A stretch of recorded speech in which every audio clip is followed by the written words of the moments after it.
Good afternoon. I was investigating some other issues and I ran across this and spent about 5 hours researching and watching videos over this thing called Hampstead Christchurch Satanic Ritual and Infant Murders. And I followed videos that spanned over several years and court cases, etc.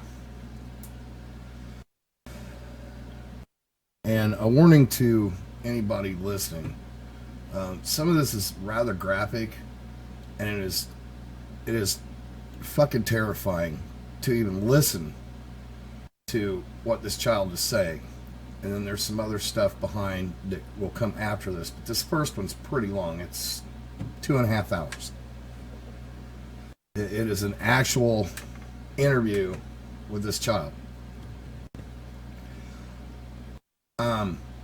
I used to work in a task force a long time ago, tracking down pedophiles,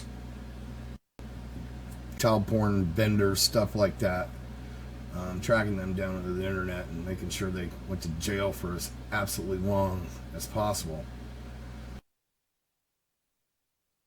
And I've seen many an interview with kids like this. And this is something I don't know. She looks like maybe the age of 9 to 11. I just don't see, even with some of the most prime coaching by anybody that would want to create this scandal on purpose, being able to not only make this up, or if she didn't make it up, then somebody coached him and then her actually remember all this. I watched her eyes. She wasn't accessing, she was accessing memory, not the creative side of her brain. And the more I watched this, the more angry I became. And this needs more press than it's getting. Apparently it went to court last year in England, and the judge just dismissed the case.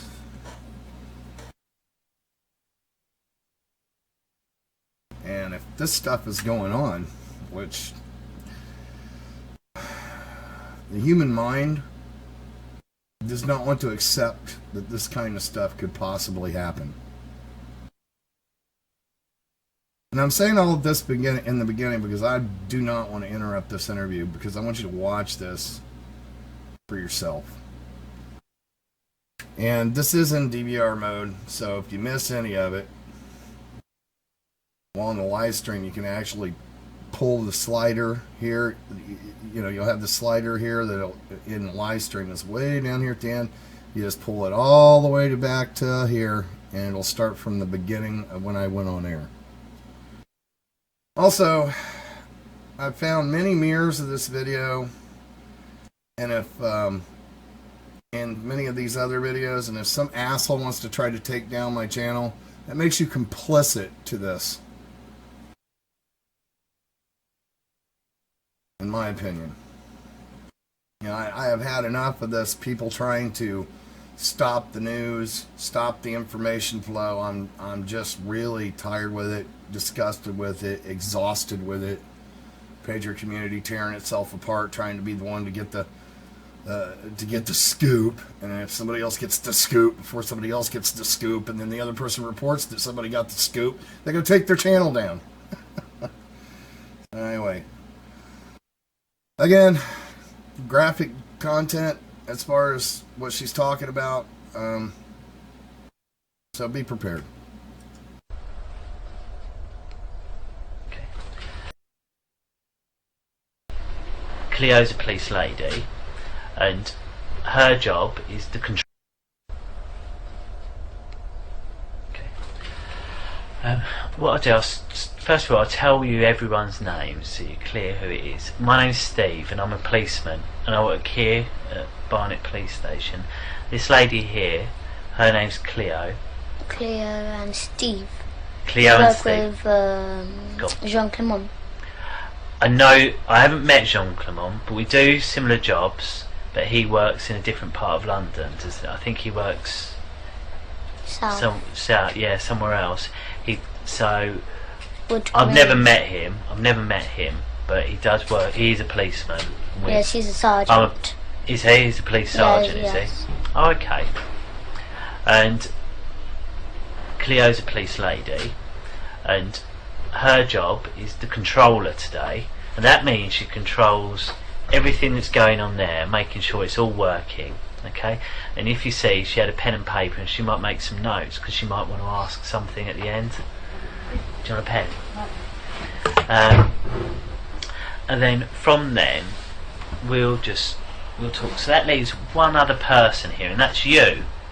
Can I just ask you to say your full name, please? What's your first name? Elisa. Elisa. Well, my real name is Grace. Grace. But my name my name is Elisa Gareva Dearman, but my second name is Grace, as I said. So Alicia, Grace, Gareva Dearman. Okay, so there's 4 names you've got. Yes. Okay, so and have you got a middle name? Is Grace your middle name? Yes. And no other names? No, it's Grace. Okay, perfect. So Alicia, Grace, Gareva, Dearman. Yes. Okay. And how old are you, Alicia? I'm 9 years. I'm 9 years old right now. Yeah. And so, do you prefer to be called Alicia or Grace? One. Elisa. Elisa. Because I'm used to being called Elisa. Yeah, Elisa. Okay. And I've been called Grace. No. Okay. So, what I'd like to do is just go through some of the rules and just explain today's date. It's 10:30 in the evening, and it's the 5th of September. And as I said, we're here at Barnet, and what we're going to talk about, I wasn't there. So because I wasn't there, I need you to explain in as much detail everything you can remember. Okay, so just really think about everything that you can remember and tell me about it. Okay. If I ask you something, you don't understand what I'm saying, tell me, yeah? And I'll look at a different way, okay? And that goes the other way. If you say something and I'm not really sure what you mean, I might ask you to say it again, or I might ask the question in a different way. Or something. Yeah, I might say, well, what does that mean? Or what can you tell me? And so that's that one, really. If I ask you a question and you don't know the answer, that's fine. Just tell me you don't know, okay? And that's because I want you to tell everything the truth, okay? I don't want you to guess. If you don't know, just tell me, okay? And that leads to the next thing. We must tell the truth, and that's you and me. So if I ask you something, you've got to tell me the truth, and if you ask me something, I'll tell you the truth. Should we agree that, shall we? Yeah? What I want to do is just make sure you understand the difference between truth and a lie. Okay? I've had this paper. Truth is, and also is just opposite. Truth is what? Truth is opposite. Opposite to well, what? lie is opposite truth. Lie is opposite to the truth. So, right, if I tell you this, if I've drawn this picture here, this is on Cleo's paper. She sees this picture. And she says, who drawn that? I said, yes, it was me that drew it. I'm sorry. Would that be the truth or a lie? That'll be truth. That would be the truth. So what would have been a lie? No, I did not draw it, or somebody else, I don't know who. That would be a lie, yes. So, why do sometimes people tell the truth? Tell the lie. Why do sometimes people tell a lie? So, because maybe sometimes they do. Maybe it's personal, I don't know. What do you mean? So maybe like if, I don't know, so why would they say a lie? Yeah, why would they say a lie? Maybe they don't want you to know about that. Yeah, sometimes they don't want to tell you about it. Yeah. Maybe they don't want to be in trouble. They don't want anyone to be in trouble. That's also a good reason that sometimes people lie. That's true. That people don't want to get in trouble. And in here, you won't get in trouble, okay? As long as you tell the truth, you will not get in trouble for anything you've said or done, okay? as long as you tell us now. Okay? Is it? Yeah? And I promise that. And as I say, I've got to tell the truth as well.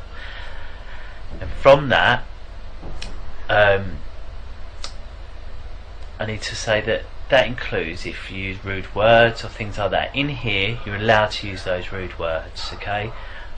Your mummy knows what we're going to be talking about and knows that you're here, and she won't tell you off if you need to use those sort of words. I'd rather you use those rude words to tell me exactly what happened than try and make it polite and you miss out things that have happened.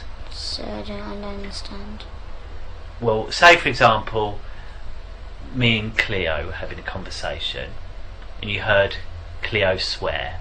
Yes. Right? Do you understand that bit? Yes. So me and her talking, Cleo swore while she was talking to me. She said a rude word. And then I say to you, did you hear what Cleo said? And I say, tell me what Cleo said. I'd rather you tell me everything, including the swear words. So I should say. Say like said, oh, Cleo said, oh, this camera's shit. Say she said that, and I say to you, what did Cleo say? I don't want you to say, oh, Cleo said the camera's rubbish. I want you to say, Cleo said the camera was shit. Do you see? Yes, I should. So don't try and make it polite. Yes. Say exactly. Is that clear? Yes, I should say what exactly. Exactly. Perfect. Well done. Thank you. So you've come here with your mum, and do you live with your mum? Do you? Yeah, I live with her. And who else do you live with? And that's just my mom. I live with only my mom. No one else? Nope. No other family in your I don't house? live with my dad. No. What about brothers? Nope. I live with my brother Gabriel. So it's you, Gabriel, your mum. Yes, and when three.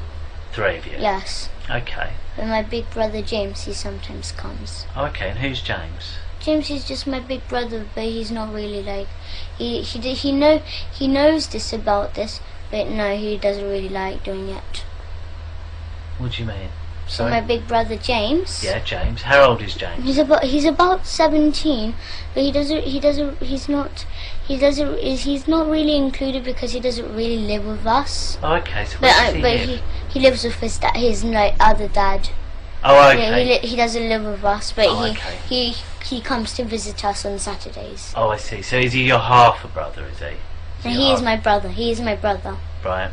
So it's just that his dad is married to so my mom married two men. Yep.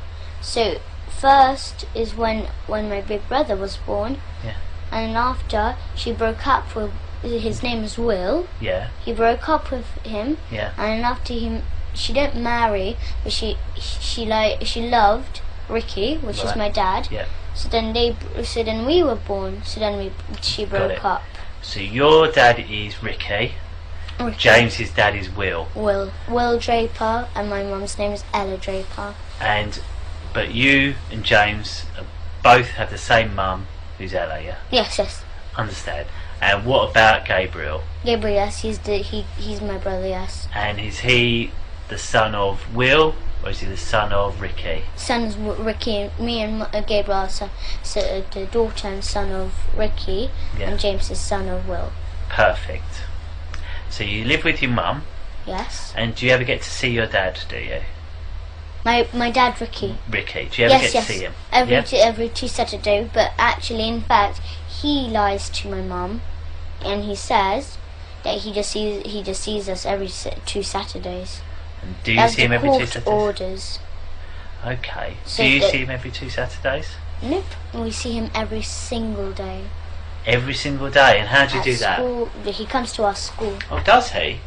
And what does he do at the school? He does sex to us. He kills babies there. Right. We eat babies. We drink their blood. Okay. Because this is how we do it. So like on Wednesdays is the most special, busiest day, special day. Okay. We'll take it little bit by little bit. So you say your dad comes to your school every day. Yes. What does that mean? He comes to your school every day. So that means he comes like whenever we have school on Saturdays. He comes and sees us there. Whereabouts does he come and see you? My school, Christchurch Primary School. Yeah. Okay. Yes, that's where the area we live next to Christchurch Primary School. Yeah. Because we live in 5 Patterson Road, and then after he comes to our school. Okay. So who drops you off at school in the morning? My mum. So you get dropped off at school. Yes. When you get dropped off at school, what do you do then? So then they check if the coast is clear, if my mum's not there or anything around the area. Okay. So they go, Mr. Morris, the caretaker. Yeah. He goes around the school areas and checks if my mum is there or anything, like if the coast is clear. Right. And after they call my dad and say that everything's alright, my mum is not there, it's all clear. How do you know that? Because they got the number of my dad. And how do you know that? Because I heard them talking to my dad. It was exactly my own dad's voice. Exactly. So where were you when you heard this caretaker speaking to your dad? Staff room. Why were you in the staff room? Because that's where they do sex to me. There. So you've got to school. Right, Yes. You've got to school. How did you get to school? So we just go and buy a car though. So you go by car Yes. with your mum. Yes. Get to the school. Yes. So you get out of the car. Yes. And where'd you go first of all? So this is where we park, and there's this little path. You go upstairs, and then there's a little path, and then here's our school. Yeah. So then you just walk in, but that's where the infants are. But you have to go further along, and that's where the junior, because I'm in junior. So then when you go in the junior, there's downstairs, and then there's a big playground, and then there's this office and the whole school there. So you go into the school in the infants part, Yes. and you walk round to the primary Yes, so part. then at the front, when you just come in the room, Okay. there's this an office just at the front. There's a door going in the hallway where we do assembly, Yeah. and on the left, you go in, and there's the head mistress office there, Okay. and then the staff toilet, and it's just this like where the teachers go and do the typing and work. Yeah. And there's upstairs there's year 4 and year 5. Yeah. And after, just like I'm in year 4, so in year 4 there's just there, and then year 5 is there on that side, Okay. and the staff room is just at the front of us. So Okay. just walk in the staff room, and then there's this kitchen, and then there's a sofa, and that's where we do Okay. sex. So why do you go in there first of all? Why don't you just go to class? Like, we'd go to class sometimes too, yes. Right. So We go to class sometimes, okay. yes. Okay. So you go to class. Yes. Okay. And then what happens when you get And to then class? they got this, in my classroom, they got this little door at the back, right at the back Yeah. of the classroom. They got a little door, and it's just like a tiny little room. It's all stuffed with sweets, prizes, especially to pay the children with sweets to do sex to them. Right. Yeah, so they give sweets as much as they like. Yeah. So they give sweets so till they're like full, they're done. So because while they eat the sweets, they do sex to them. So they pay them sweets, and then after they do what they want them to do. Okay. Because our the children. Who? What children? What children? So there's children from our school, 200 children in our Yes. school, but it's not like all. Okay. There's 20 What special ones? Tell children. me, who are these 20 special There's children? Millie, she's a brown girl. Millie who? Millie Cowell, Millie Cow. yes. Okay.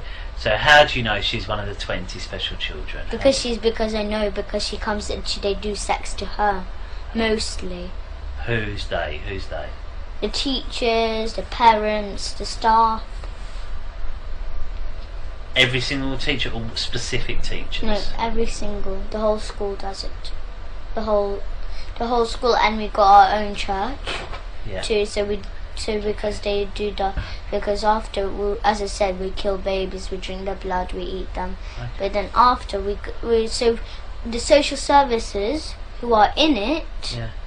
they go to families, So if the families can't afford, so they get a baby, but they can't look after it or anything. They can't buy food, or they can't buy clothes. They can't look after it. So the families who sell their children. Yeah. So the social services get them. They say they get them to a foster home, but they don't. They get the babies or the children, and then they get Miss Marden, Yeah. our nurse in our school. She injects the child or baby. In the neck, just here though. Right. Okay. And how do you know that? Because I saw her doing it. How did you see her doing it? Because I saw her in the staff room. She was getting this. So she got this injection, and she done it. So the baby was there. It was just sitting on the table. Right. And I was just laughing there. And after she just injected her, and I was just like, it was slowly went to sleep. But not just like a thud, not like just fell straight away. They put, because it looked like it was slowly moving down like that. Right. Yes, Okay. and then after So his baby's gone to sleep. yes, and and then what after they get put on this bit, they get the baby to hang it upside down. happened? And how do they hang it yes, upside with down? the string From where?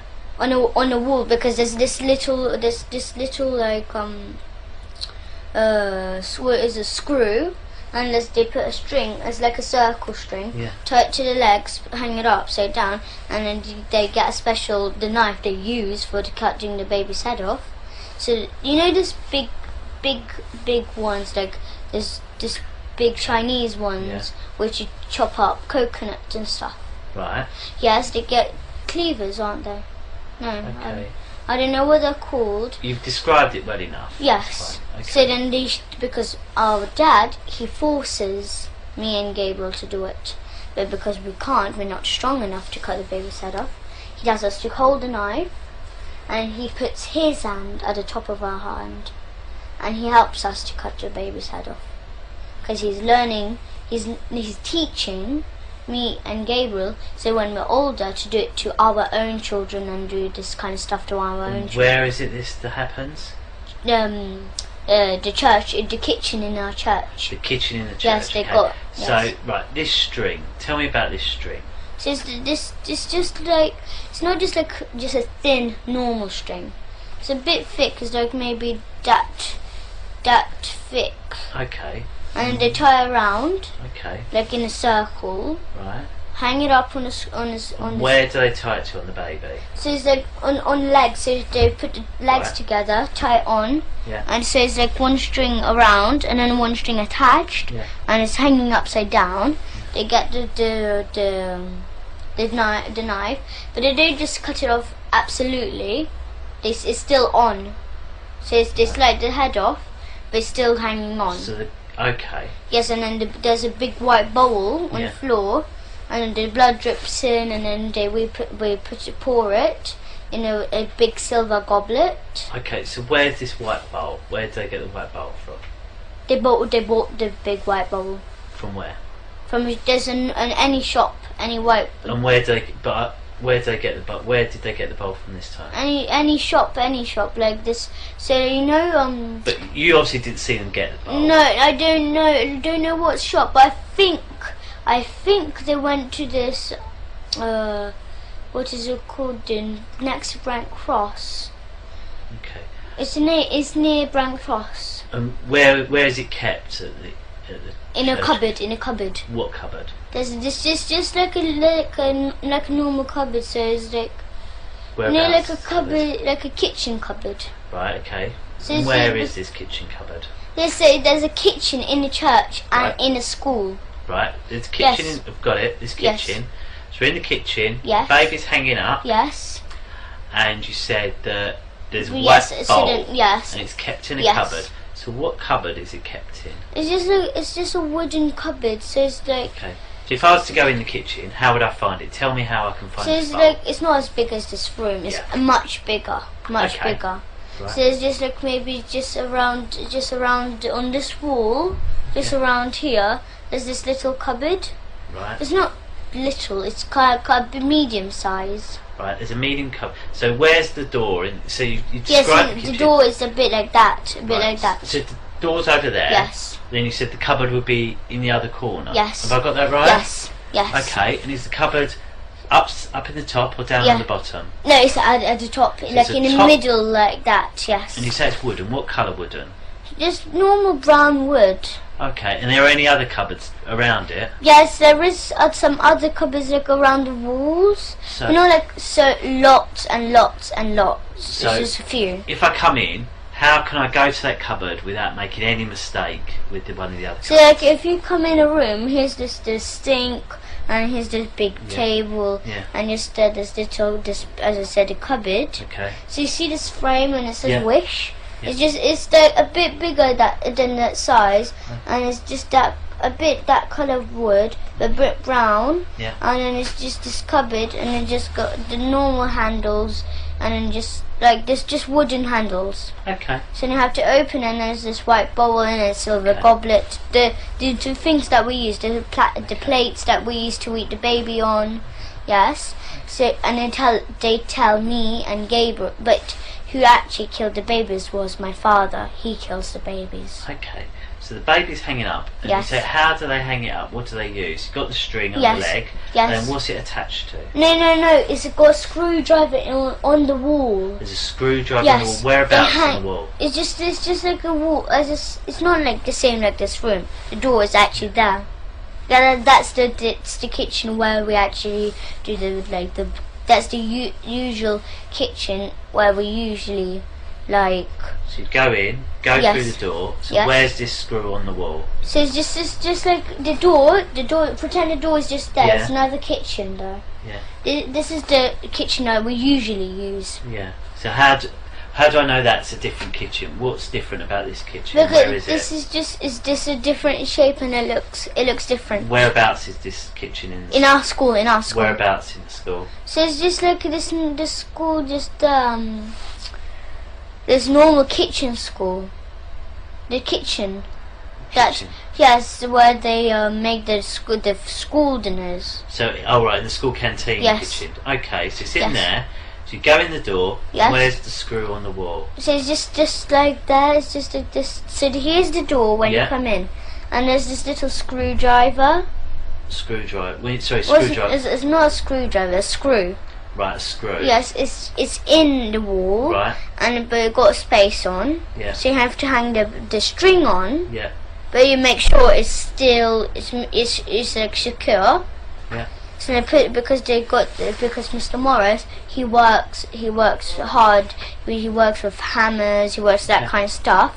Yeah. So he gets this screw in the wall, and then after he hangs it up, he hangs the baby up. Right. Okay. And Papa and me. Yeah. Either me or Gabriel hold on to the knife, but he actually kills the baby because he puts his hand on our hand. Okay. So then he says to swing and then just chop off the baby's head off, but like stop straight away, like so once, so you go like this one, and then just leave a bit of space so it's still on the head, but it's just the blood is dripping in the bowl though. That's how we drain out the blood. Okay, so you do that. Blood's dripping. Does blood not go like everywhere? No. We don't make that. We go like this. Like we don't just go like smash like that. We go like this. One like not so speedy. Yeah. Just like medium speed. So you just go like that fast, like that, and we make sure it's not like blood spilled everywhere because we make sure that everything is clean, as much as clean as they can do it, because they clean it after that too. Okay. So if there's blood is on the floor or something like that, they wipe it off. Okay. Yes. Okay. So the blood's in the bowl. Yes, and then we put, and then after we pour it in the silver goblet. And where do they get this silver goblet from? I don't know what shop. No, but like where it. Yes, it's with the white bowl in the same cupboard. In the same cupboard? Yes. This wooden cupboard? And yes. That's not in this kitchen with the hanging on the screw, it's in a different kitchen, is that right? Yes. Okay. Because they get the bowl from the other kitchen to that kitchen. Understood. So where are all the people that work in the canteen then when this is happening? I don't understand. Well, there's obviously... If it's a kitchen... Yes. To make, I assume... Is it to make all the children's lunches? Yes, but instead of people? making the children lunches, they give baby to the children. They give baby to the children. Yes, so they give if they say there's spaghetti bolognese that day, They put a bit of baby meat in all the time. And how do they make baby meat to use spaghetti? Because because they cut the baby. Mrs. Forsyth, the headmistress, she cuts the baby. And what about all the bones and that? Yes, they keep the bones. Where? But Where do they go? No, I know, but the bones, they don't just keep them. They make stuff out of them. So they make statues of the church. Where are these statues? Yes, because they got carving, there's people carving people. They work near Swiss Cottage, somewhere there. That's where they work, in a carving shop. And then they tell that there's a man called Felix there, and then he makes he makes statues of churches. He makes that kind of stuff. So he makes. Sorry. Can you be quiet, please? We're just doing an interview. Cheers. Yeah, no, fine. Cheers. So it's just they make statues and stuff out of the bones. Yeah. Because they got as I said, they got carving people. So they got Felix, they got Max. Yeah. Those are the two people who are the best ones at carving. Yeah. So our church, we got our own church. Yeah. Yes, they make carving of that church, and then they don't just sell it. Yeah. They sell it sometimes, but they keep it. The school keeps it sometimes, but usually they sell it for money because they want money. And how do you know all this? Because I saw they have statues of them. Okay. So Felix makes statues. Yes, and the skulls of the babies. You know the skulls. Yeah. Yes, they get the skulls and they make hole. They make a hole with a driller. So they make a hole in, and they tie string around, and then they put all around the body, but they're naked, and they got this tattoo on the private with little piercings. Okay. Not like earrings, but little gold piercings around the private. Yeah. And they all dance around with skulls on in the church there. Okay. So they have skulls, the teachers and the staff, they got 20 skulls each. And how do you know they've got 20 each? Yes, because I counted once. They were there's one here, and then there's one here, and there's one on the neck here. They looks like skulls everywhere, on the knees, on the elbows. It looks like armor. Okay. So if I was to try and find these skulls, where would I find them? Yes, in the church. Where in the church? So there's this secret rooms. They got secret rooms. Go on. Tell me, how do I find the secret? So when you go in the secret rooms, because they hide it in loads of places. So would you be able to help me find them, would you? Yes. Okay. Yes, so but they just hide them anywhere. They just hide it in one place, then they move to other place, then they move to other place. There's just. Okay, so I go into the church now. Yes, and they hide. Usually they hide it in their houses, because they have parties in their houses. Okay. Because Mr. Hollings, my teacher, he lives in Highgate. Right. Yes. You can see his house because his Porsche, he got Porsche, and it's just at the front of his house. Okay. So, how do you know he keeps them in his house? Because I know, because I went to his house once. Tell me about his house. What does it look like? It's big. Okay, big. We go in the front door. What colour is the front door? It's just a normal black colour, normal black.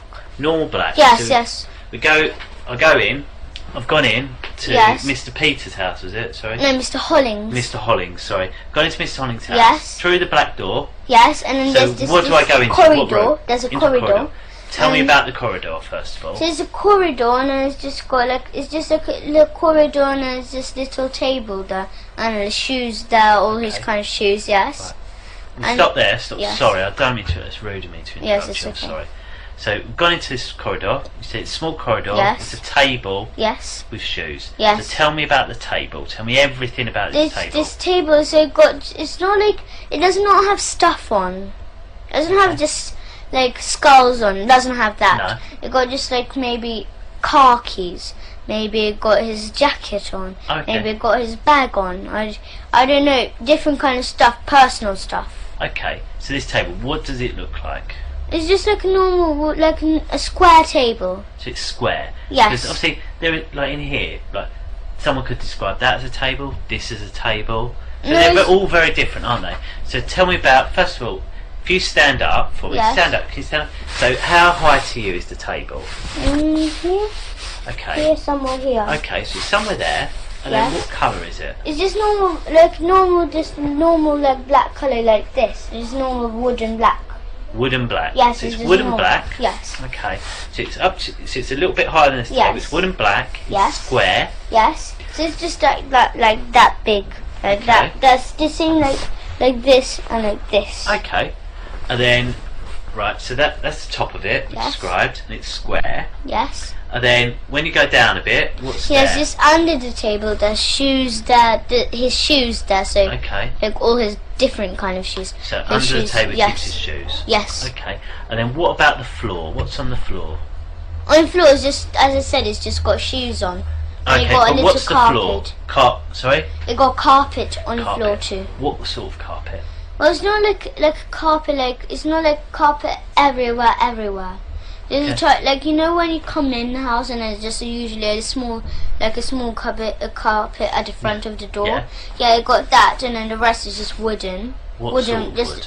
brown. Just you see this coloured door, just that like that. So that shows quite a dark brown. Can you just move Yes. the camera to the door opposite? So that's sort of colour brown. So that's colour brown for his floor. Yes, So you go down the corridor, yes. and then what rooms are off the corridor? So where's this corridor? Here's the living room. Here's the kitchen, and then just there's this toilet, and then here's you go up the room, up the Okay. stairs. Okay. So right. So go in. Yes, There's a living room. yes, A kitchen. yes, A downstairs toilet. And yes, some stairs that go upstairs. yes, yes, And have you been in all of those rooms downstairs? yes. Okay. Tell me about the living room first of all. What's in The there? living room. They got secret rooms in there. What does that mean? They got secret rooms in there. In the living room? Yes. Okay, well They're tell me top about... secret. Top secret. Okay, if we talk about the not top secret bits first of all, tell me Yes. about the normal bits of the living room. Yes, it's just like it's bigger than this. Okay, so it's a room bigger than this. Yes, it's a big large room, and then you got a table, you got a television, you got a sofa. It's like a normal living room. Okay, Yes, and just there's like a half part is a living room, and a half part is a dining room. okay, So it's like mixed rooms. That's why it's big. okay. So Yes. it's got a living room and a dining room. Yes, Yeah? And in one whole room. has he got any tables or chairs or Yes. sofas or anything Yes, like yes. that? What's he got? So you've got a television, just a big Samsung, Samsung. How do you know Yes. it's Samsung? because you can see silver writing Samsung on. Okay, so he's got a Samsung telly, a big Yes, one. And where is that telly? It's just like at the front, like it looks a bit like a table like that, but it's a bit smaller. And It's a bit like this size, this height. And how big is that area thing? It's just the same size, but it's just this height. So it's as big as this, Yes. but smaller. So about this height of this. Yes. But okay. And then it's just the television is down and the sofa's there. Tell me There's a about the table. sofa.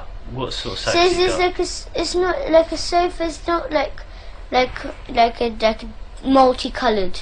It's It's not just modern. it's just like this, not brown, but it's kind of blackish, really dark brown. And what sort of size is the sofa? It's like this, but like if you join that chair to the sofa, Yeah. so if it's like that, and you add a chair just here, So like it's a join. So it's longer, is it? Yes, yes. And what about? And then okay. So it's a long sofa, it's like that, like this. And what shape is it? The sofa? So it's like this. So you go, it's like that, the sofa, like that. Okay, like an L shape. you Yes, say. like that. Okay. Yes. So it's got a bigger sofa than this. It's like a blacky colour. Yes, It's in an L shape. really dark brown, but Okay. like much darker. And where does he keep the baby skulls? The baby skull's in his house, yes. Whereabouts? So then at the front, where the dining room, there's this big wardrobe, Yeah. and he just keeps maybe spare clothes or anything like that. Like Yeah. maybe like if there's like maybe plates, bowls, anything like that. Yeah. He just keeps it there. But it's not like the wardrobe is just like the skull's right in the wardrobe. You Yeah. can see it, like you open the door and you can see it. Yeah. It's not like that. It's No. top secret in there. Go on, tell me how to find Yes. it. So then after it's just maybe just because sometimes he keeps spare clothes, as I said. Yeah. So you've got a hanger and you've got just clothes, the coats or anything like that. Yeah. There. and after you have to apart the clothes, and there's a little door there, but it's like it looks camouflaged. You can't really see it. So how would I be able to find it? The door. So here's the clothes, but you can't see the door because the clothes are at the front of it. Yeah. It's all covered like that. Yeah. But you have to part the clothes, and after you can see, it looks like just like a normal wall. Yeah. But it's not a normal wall. It got a little handle there. Is there? Yes. And what does this handle look like? How could I find it? It's not like a handle like that, but it's still wooden. It's like a bendy one, Okay. like how to say like that. Okay. And when I open that door, what do I find? So then inside, you have to go downstairs underground. It goes underground. Yes. And what's in there underground? So then we go underground, and after there's this little hallway, and on the right there's this door, and then there's this big, enormous secret room. And what's in the secret room? In the secret room there's cupboards everywhere. Looks like everywhere, but then they do sex there too. How do you know they do sex there? Because they took me there to do sex. Who took you there? My father, Mr. Hollings took me. So you're who? My father. Your father, sorry. Okay, do you call him father or papa? Papa. Is it papa? So papa's taking you down there, and what did you do there? So it's just like, so after you do sex there, so What they does have sex mean? So like they have they buy plastic willies. Right, okay. Yes, and then they strap it on, but they make sure it hurt. They want plastic willies. They don't want to use their real willies. Why not? Because it just doesn't hurt. They want to make sure it hurts. Okay. So who's they? So Papa and who else? Mr. Hollings, headmistress. Okay, so all Papa, the teachers. Mr. Hollings, the headmistress. Yes, Miss Marden, Mr. Fanoni, Mr. Gorge. Okay. So who done it when you went to that house? Who was there? So all the staff. All the staff. All the the parents of all the children. They all know about it. Okay. They do it. Okay. And so you've got in there. Yes. And who's used the plastic willies? All of them. All of them. And where do they keep the plastic willies? They keep them in the cupboards. They got, as I said, they got cupboards around. Okay. So they got like maybe 2 cupboards there and 2 cupboards there. They got cupboards around, all around the room. Okay. So I want to just make sure I get this absolutely correct. So and they've got exits. So if because they know that because they do not trust me and Gabriel. Yeah. That because they say that not to tell anyone about this. Yes. Okay. But they do not trust us. No. Why not? Because they can see them because they when they tell us not to tell about this anything, they look so curious. Okay. It looks like they're not trust. They don't trust us. Okay. So I'll just get it right. Mr. Hollings' house. Yes. I'll go there. You have to Porsche outside. Then you go to the door. Yes. Dark door. Yes. You go into a corridor. Yes. It's got a little carpet by the door. Wooden floor, very dark like this door. Yes. Yes. On the side of you show me there. Yes, there's a living room at the front. There's a kitchen, and then there's a little table. Yes. Then you go into the living room. Yes. It's got a large sofa. Yes. Which is in an L shape. Yes. Big Samsung telly on a large black shelf thing you described. You said in the dining room area, it's got a wardrobe. Yes.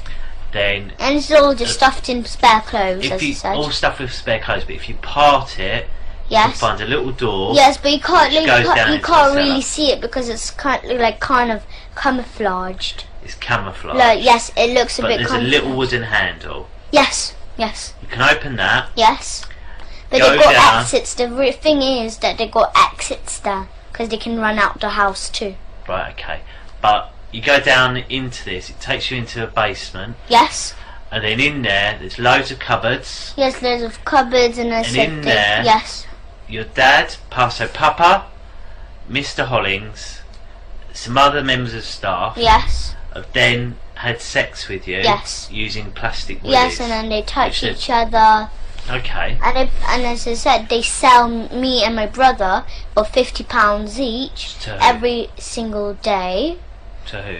To any people who any people who would who are like the kind of people who will actually do sex to like who can't come to school, who are busy or anything like that, but then they keep me and Gabriel to do sex to us. They got the equipment, so they got the plastic willies, and then they do it, and then after like maybe for 2 hours, maybe 1 hour during school hours. Okay, so what is sex? Yes. We haven't said what sex is. What is it? So like sex, so they touch each other on a private, and as I said, I didn't tell you about this, but they got this big plastic stick. Right. Yes, not plastic, but wooden. Yeah. Yes, and then they put it between our legs, and they hit it right between us, but like in between our legs. So they hit you with a wooden stick between your legs. Yes. And what's that? Is that sex? Is it? No. But that's how they hurt us. But the real sex is like they get plastic willies. They stick it in our bum. That's what kind of sex they do. And what is your bum? So they stick in a plastic willy in our bum, where the poo comes out. Okay, so they put a plastic willy in the bum where the poo comes out. Okay. Yes. And anywhere else? Yes, in our front private. Okay. And then they say our front private. Who are you talking about? No. So because if we say it hurts, or if we cry or make a sound, they'll give us spoon licks. So they'll get a spoon. Spoon licks. Yes. What does that mean? So you get spoons, and then they hit us on the head. Okay. That's why whenever we come back to our mum, she always says, she doesn't say, but that's why we always got bumps on our heads. Okay. But she doesn't say, why do you have bumps on your head? She doesn't say that. Do you know how to get to Mr. Holling's house, do you? Me from our school. From your school, do you? A bit. I know some of the way. Where if we took you where would you be able to find where his house is? So I don't remember there's like the number of his actual house. But could you say we drove near it, could you say, yep, it's that one?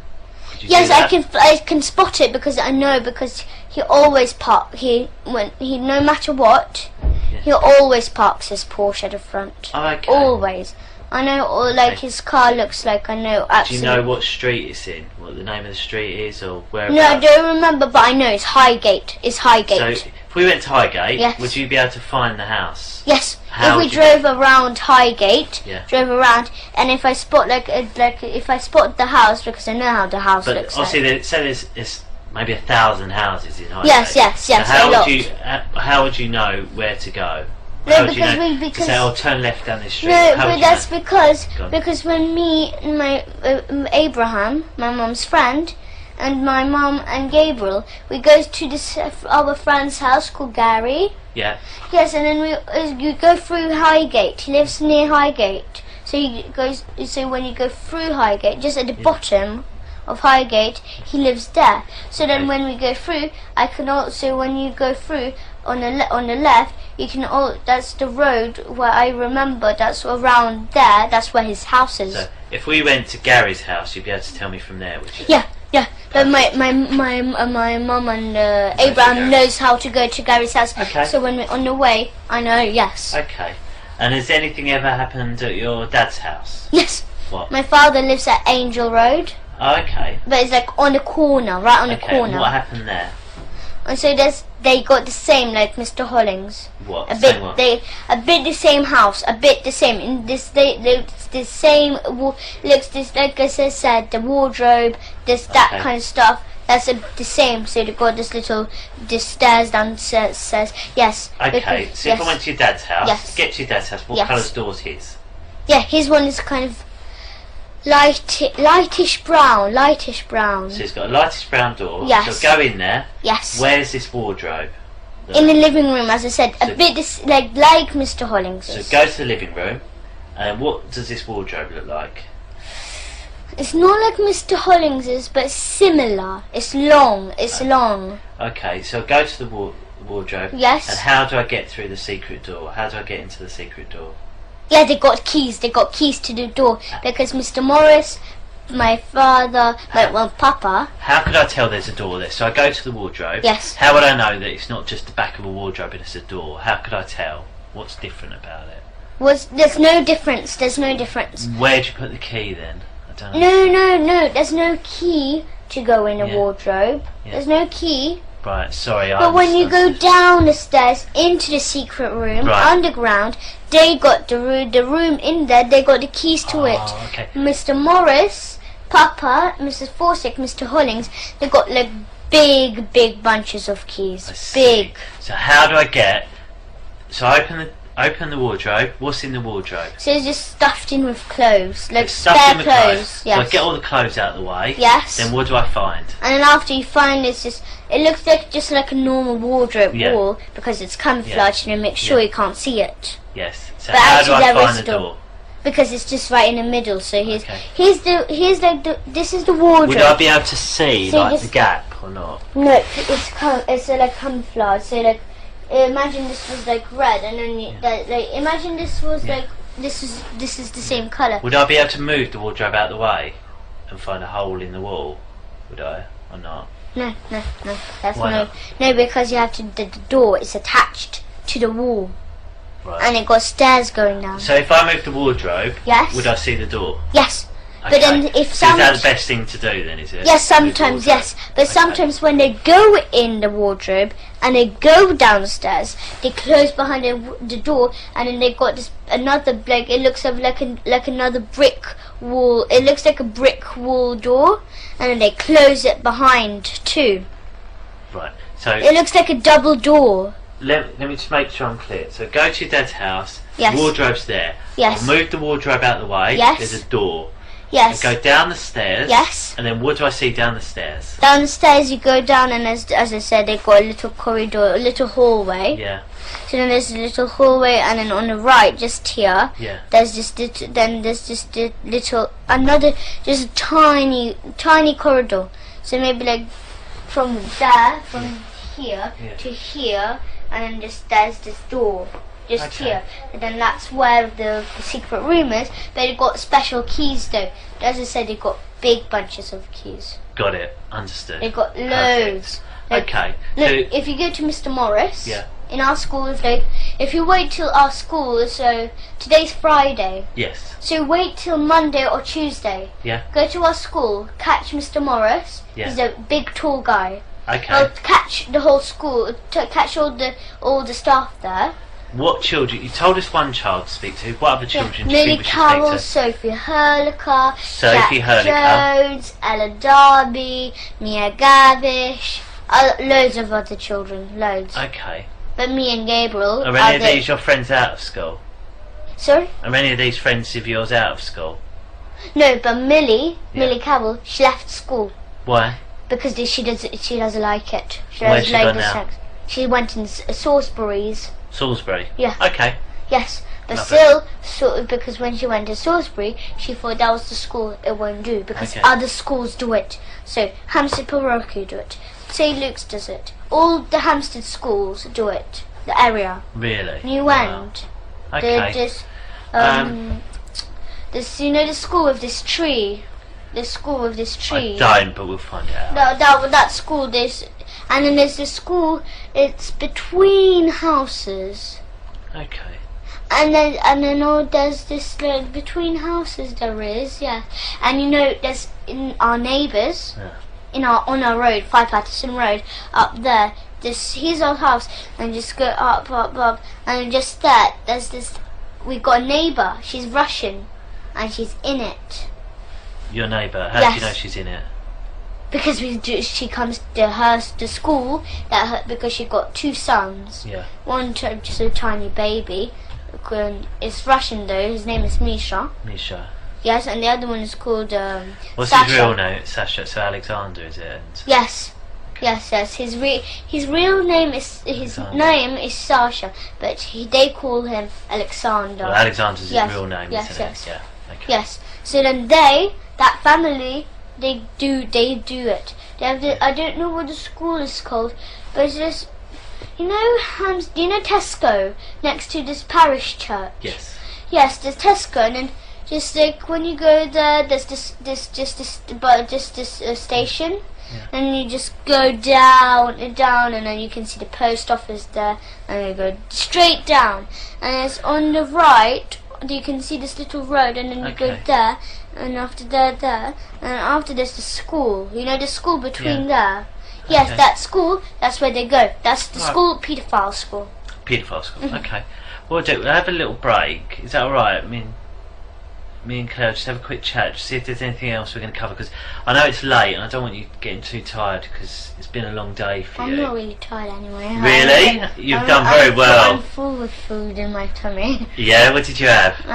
I went to the Indian cafe. Oh, did you? Yes, What'd you I have? had samosa, had rice, I had some salad. Yeah. I had some rice. It's like rice bread with like mango chutney.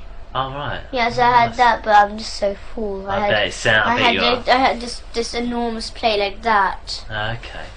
Okay, we'll just have a couple of minutes. You just wait here for us, is that alright?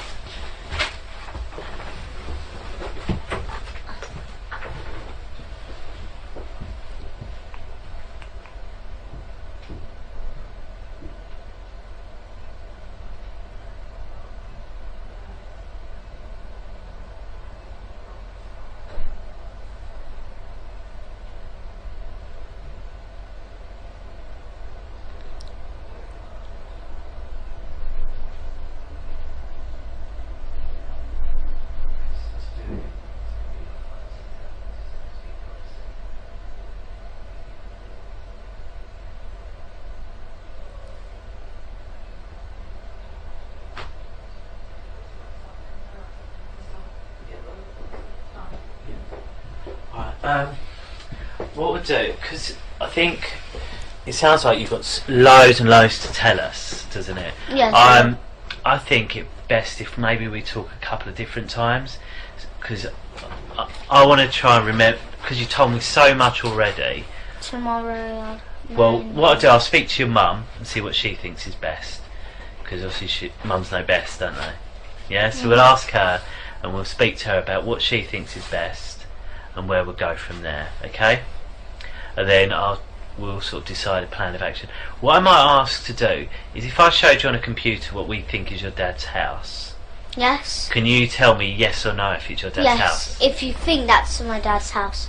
We've got one where we think we've got to show our dad's house, Yes. and then you tell us yes it is or no it isn't. Yes. Can we do that? Yes. Yeah, we'll do that then. So if you want. Okay then, we'll call it to a close, and it's 23:24 because it's really late. So what I do, all I speak to, well, I do speak to adults sometimes, but most of the time I speak to children. Because they're involved. Go on, what do you mean? Like, so like that they know what everything is, but the parents didn't know everything. Maybe the children didn't say maybe something. Maybe there's one thing that children didn't say to the parent. Yeah, that's sometimes why. And sometimes we talk. The reason we talk is sometimes because say you're embarrassed or scared to tell your mum. About one thing. Yeah, so if she's here and you think, oh, I don't want my mum to know, or I'm scared for her to know, she won't know because she won't be here, will she? So then we can discuss it about whether we need to tell them or how we're going to tell them if that's what you want. So it's a chance for you to talk about things without them there, really. So that's what it is. And also sometimes you want to tell me something and you don't want to upset your mum, so it's easier. That's one of the reasons why they're not here, and that's right. Yeah. The other chap who I pointed out, can you remember his name? No, Carl. His name is Carl. Carl. K-A-R-L. Carl. Carl. Yeah. Carl. Carl. Yeah. Carl. It seems like without an R. Yeah, I think it's my accent rather than. I think you said it right and I said it. Carl. Yeah. He's the controller for this interview, and his job. So he's on a computer. Exactly, watching what we're doing and listening to what we're saying. Yeah, it's because you've got a speaker system. That's exactly right. And today's date is the 11th of September, and it's 18:15, which means it's 6:15 in the evening. Okay. And before go on, I just wonder if you can tell us your full name and your date of birth. I don't understand. What's your first name? Elisa. Elisa. Then your middle name was Grace. Is that Yes. right? And then you've got a surname, haven't you? Graver Demon. Graver Demon. And when was you born? 2005. Yeah. April 24th. April 24th, 2005. That's okay. And when we're talking, there's going to be some rules, and I know we discussed them when we went to Barnet. Yes. But I just want to check your memory, just to make sure they're okay, and I'll do that just by repeating them and just discussing about truth and lies. Okay. First of all, I wasn't there, so I need you to explain as much detail everything that you can. Yeah. Okay. All about what's happening, like all what my father's doing to us. Yes, or whatever it is that you need to tell me. Okay. If there's something that you don't understand that I ask you, just let me know. Okay. And I don't want you to guess anything that we talk about. So if you don't know the answer, just tell me. Okay. Or if you don't understand anything, you let me know, right? And that's because everything we talked about must be the truth, okay? And we discussed it. Do you remember we did a little example, didn't we? Do you remember what it was? No. About truth and lies? I don't remember. Okay, when with the paper and asked if I was telling the truth or a lie, do you remember? I think yeah. You draw this smiley face. Yeah. And after you, like, if you said that you asked Cleo who drew that, Yeah. and no, if she asked you who drawn that, and you said that you don't know, that's a lie. And if she asked you who drew that, and you said it was me, I drew it, sorry, and then that's the That was truth. it. So again, here we need to tell the truth, okay? And I can't sort of say that enough, really. It's got to be the truth. So just remind me, I know you gave a very good reason why people lie sometimes before. Can you tell me what that is? Why do sometimes people lie? Maybe they don't want you to know. Maybe they don't want you to know about that. Maybe a thing. Yeah. Like they maybe lie. I don't know. Like, Okay. so they don't want you to know some. Maybe. So they don't want you to know anything that, like, they don't want you to know a thing about them or something. So if a person asks, like, what did you do today or whatever, and then they say, I just stayed at home I just stayed at home sleeping, but actually went out or doing, I don't know. Okay. All right. Well, I just have a quick chat just so it's because I spoke to your brother before you, and he went out a break, and he was waiting in the other room as well, and he was watching the telly. So that's why it's still on that children's channel, I think, because he was watching it before you. He mentioned sometimes you watch telly at the tennis club as well. Yeah. Yeah, is that right? Yes. What telly do they have at the tennis club? Samsung. A Samsung telly. Yeah. Okay. What I'd like to talk about is just, I know we spoke a bit about your school, some of the rooms in the school, and the church as well. Yes.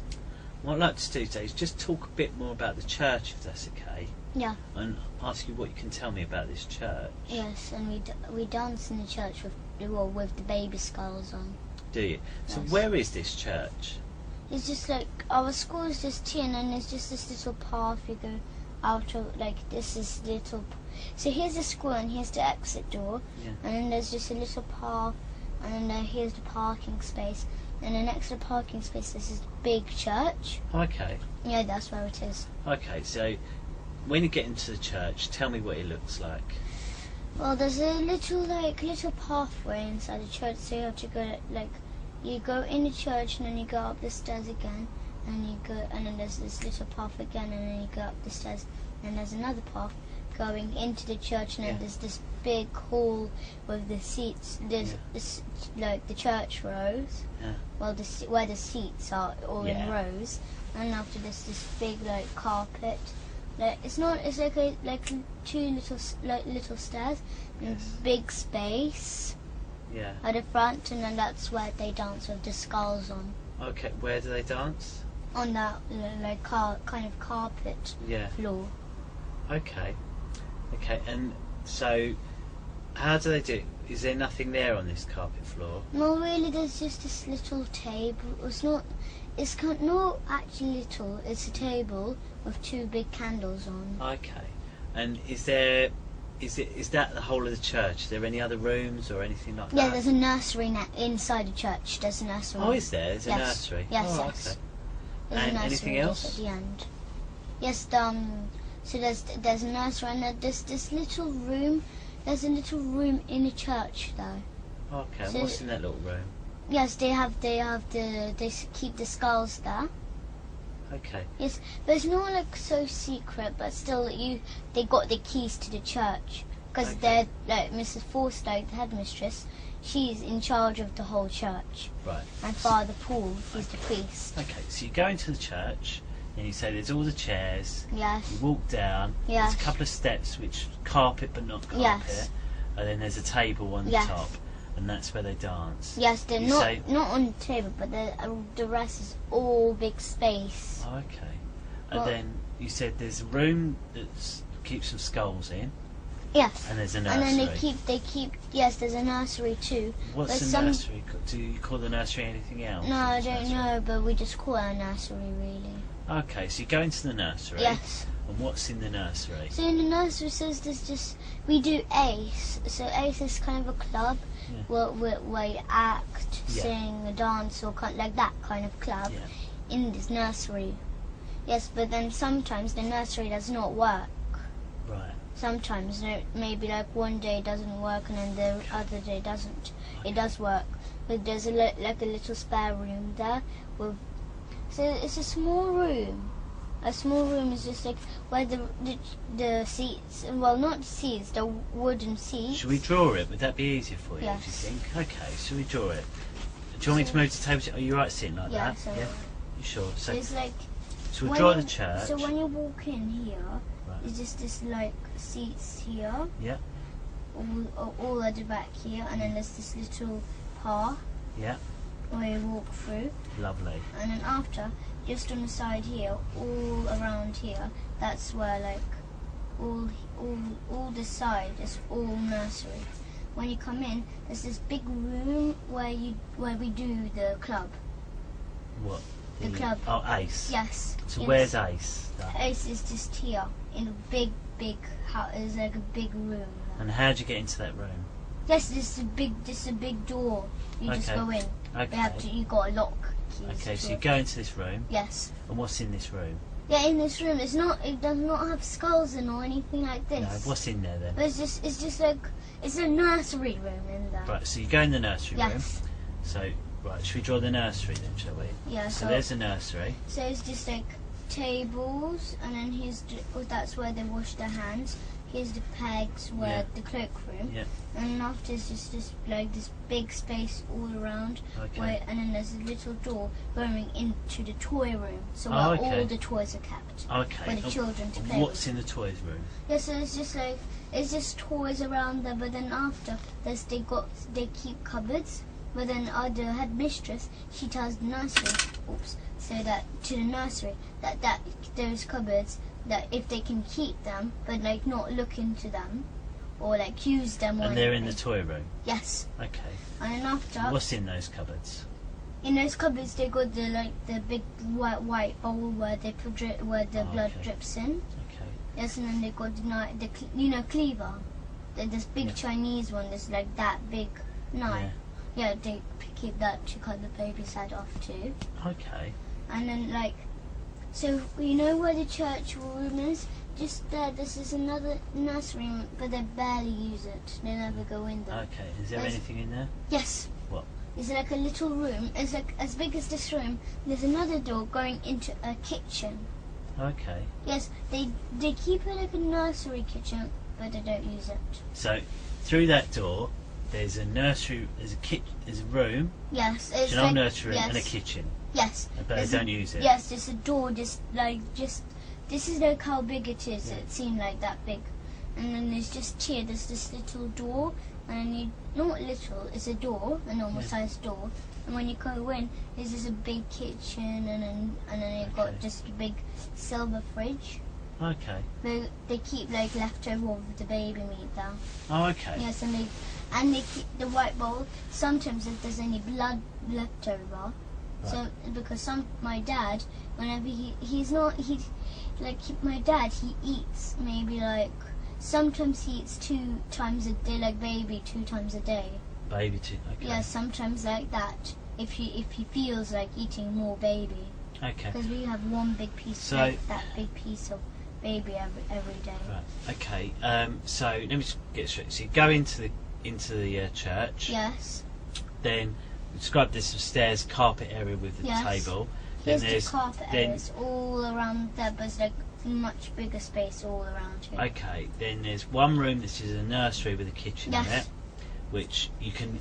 Do you get into it from this room? Do you? Yes. So Okay. it's just here where the seats are, and then there's the big the big carpet. Okay. Just next to that. It's just Okay. So then there's that room, and you say you don't really use that room No, they don't use it really. for anything. No. No. They barely use it. They just use it really like if the nursery child, if the child didn't bring it the packed lunch in. Oh, okay. They sometimes have like food that which they give like porridge or something like that. Okay. So in the other room Yes. is the nursery, which they use. Yes. And then you go into a toy room, Yes, it's just like and there's some cupboards where they keep a bowl and a cleaver. yes. Are there any other doors or anything in this toy room? No, but there's another room when you go in church. So like I'll draw. Can I use the other paper You to draw? you like use one? what you wish. Because so when you go in the church, it's like you're outside, and then there's this little gate, and there's little passageway just here, and then there's the entrance to the church. Yeah. Yes, so then you go straight, and then to the stair, then like that, and then the stairs just here, going up, and then after you go that way, and after there's like maybe like 2 stairs there, and then after there's this other door just here. Right. And then after there's the hallway going into the church, all around the church is just that. So this is like where the whole church part is. Then there's this other room here. Yeah. All like this is like the entrance. Right. And then after there's this other room where the priest his things are in there. Right. Yes, but then after where the big carpet How do you know is, that? because we go there. We do sex there. Oh, okay. Yeah, so then where this big carpet space, there's another door leading into there too. Right. Okay. So you're outside here, are Yes. you? So you're outside. Yes. You know where the cars park, like behind each Yes, other? yes. Where's that? Is that this side or is No, that somewhere else? It's this side. So it's the other side of the church. So this Yes. is the side by the road, is it? Yes. Right. Okay. So this is the side by the road. So you go along, and there's a door. Yes. This this is a door? like a gate outside. The gate outside here. Okay. And it's so still outside this part. And this door goes inside the church. Right. When you go, it gets a little path, as I said. Okay. Then there's this path goes. So then you have to go straight to the right, and then after when you go to the right, just at the front of you, there's this like maybe, as I said, maybe like 4 stairs, 4 small steps up, and then after when like you're up here, and then after you go straight, like so like when you go on the stairs here. So you're up here, like this is the way, and after you have to. So it's just like I didn't know. So you're up the stairs on this part here. Right. Okay. Yes, and then after, so you're here, and then just there's this door going inside the church, and then after there's this passageway. As I said, it's got this little passageway. So here the passageway is all along here. and then after, but then you can on the side, just here, there's this door. Yeah. That's how it is in Right. church. Okay. So this gate is at the side of the church, not Yes. on the side where the cars are parked. No. The other side. Yes, on the other You side. go through the gate, which is outside. But the then school is just here. The school is just here. It's just a little, like a little path. Yeah. Yes, the church is So this is it? one. So is it on that side where there's a little path? Is this Yes. This is on the path side. Yes. So Okay. here's this. This is like the up bit, and this is the down Okay. bit. So So the here's path is here between the church and the school. Yeah. No. Yes. No. So here's the entrance to the church. But like pretend this is the path. So the path is here. Yes, all along here. Okay. So the path's along here. Then you go through the gate. Yes. Then into The church. So you've got the church. keys. You've got a big Through door. some stairs and that. And then there's a room where Yes. where the Where you do sex, priest yes. uses that. And there's this table here, but Yeah. small table. They got, Yeah. and then they got like little pegs for Yeah. the things that the priest got. Yeah. And then they got like cupboards along there, and then they got the secret things. Then they got like a big like a lock, because Mr. Morris, the caretaker, Yeah. and my father and Mr. Hollings and the priest Yeah. and Mrs. Forster, they all share, like they got like big, so it's like a big, they got this big like metal ring, and then you've got loads of keys on, loads, all like Where do they keep this- these keys? in the pockets, because Mr. Morris, he got enormous pockets. I'd say. Yes, he got enormous he got big jeans, and he got like he wears jeans. He's a tall, big guy. He looks strong, and he got like the pockets like size of this, like to Okay. your knee, and he keeps it there. But he's the caretaker, Yeah. so he closes the school. He got the keys to the rooms in the school, like all like that. He got the keys to the church, all the property they got. Okay. So like everything they own. So they own the school, they own the church because it's our church. Okay. Yes, they keep the church. Right. So these secret things, they're kept in the room where the priest keeps his things. Is that right? Yes, because the And priest. whereabouts in his room do they keep these secret Just things? like right at the back. But it's just like here's the door, and it's far back. It's just I don't have enough space. Okay. And it's just What like- does it look like? This thing they keep the So secret it just things looks in? like really like patterned like. Imagine this. Well, it's not as big as this room. It's like imagine there's this big cupboard here, Yeah. and it's just like it looks like a wardrobe. They've got loads of like wooden patterns on. And what is kept in there? Yes, they got a big key lock there. Yeah. So then they unlock with Yeah. the key, the lock, Yeah. and then they open up the wardrobe, and after, as I said, so special things they got. So because the priest he got a car, anyway. Right. So So like what secret things they keep in there? yeah, so he keeps like precious things like maybe car keys, maybe it's like, Okay. and then they keep the skulls there because they wear like the adults. Okay. So some Like the skulls. parents, they all, because the parents of the children, they keep their own skulls in their own house because they dance in their own house. Okay. Yes, but then, so like Vanessa, she's a parent, she keeps her own skulls. But like the Okay. teachers and my father's skull are kept in there. So they wear they wear 20 skulls each, and there's 20 special children. Okay. So Millie and the others. Okay. So I just want to make sure I've got the description of this whole church right. Yes. Just tell me if I'm wrong. Okay. Just stop. If I Yes. get something wrong, stop me. You've got the main entrance. Yes. You go in, and in that big room, there's Yes. rows of chairs. Yes. And then there's a pathway in the middle Yes. where you can walk up and down. Yes. And there's a larger area up some stairs which is carpeted. Got a Yes. table on, Yes. and that's where they do the dancing Yes. with the skulls. Yes.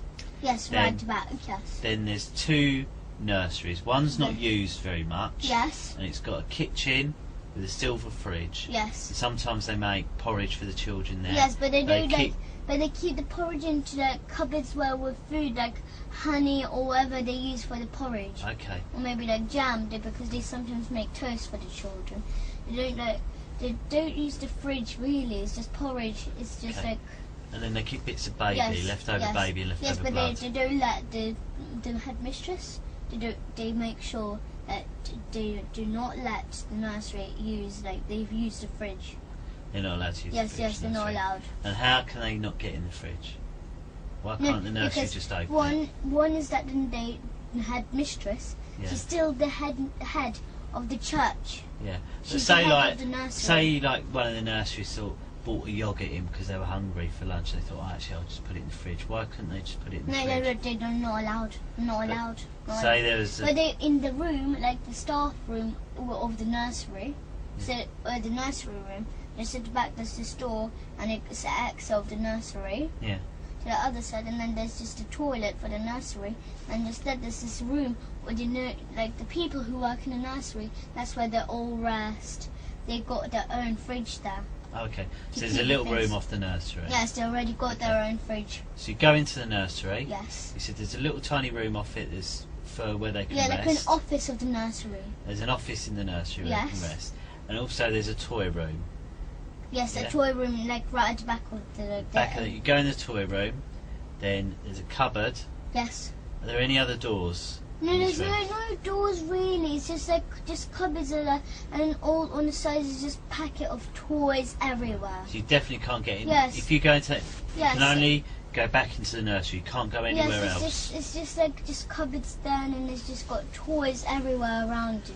So you definitely can't go Yes. anywhere else other Yes, than the but nursery. they got this little big Okay. box with like broken toys in.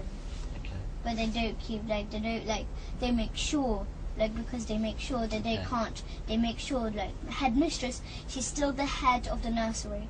Yeah. Because the nursery, they are like the part of the church. Okay. Headmistress do not let. They're like she's the head of the nursery anyway.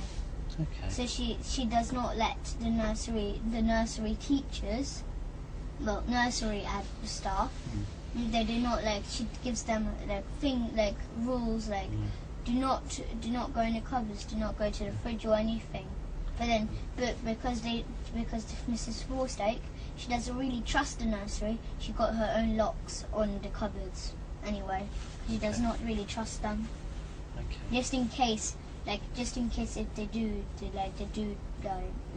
come in and just open the cupboard. Okay. All right. That's very good. Thank you.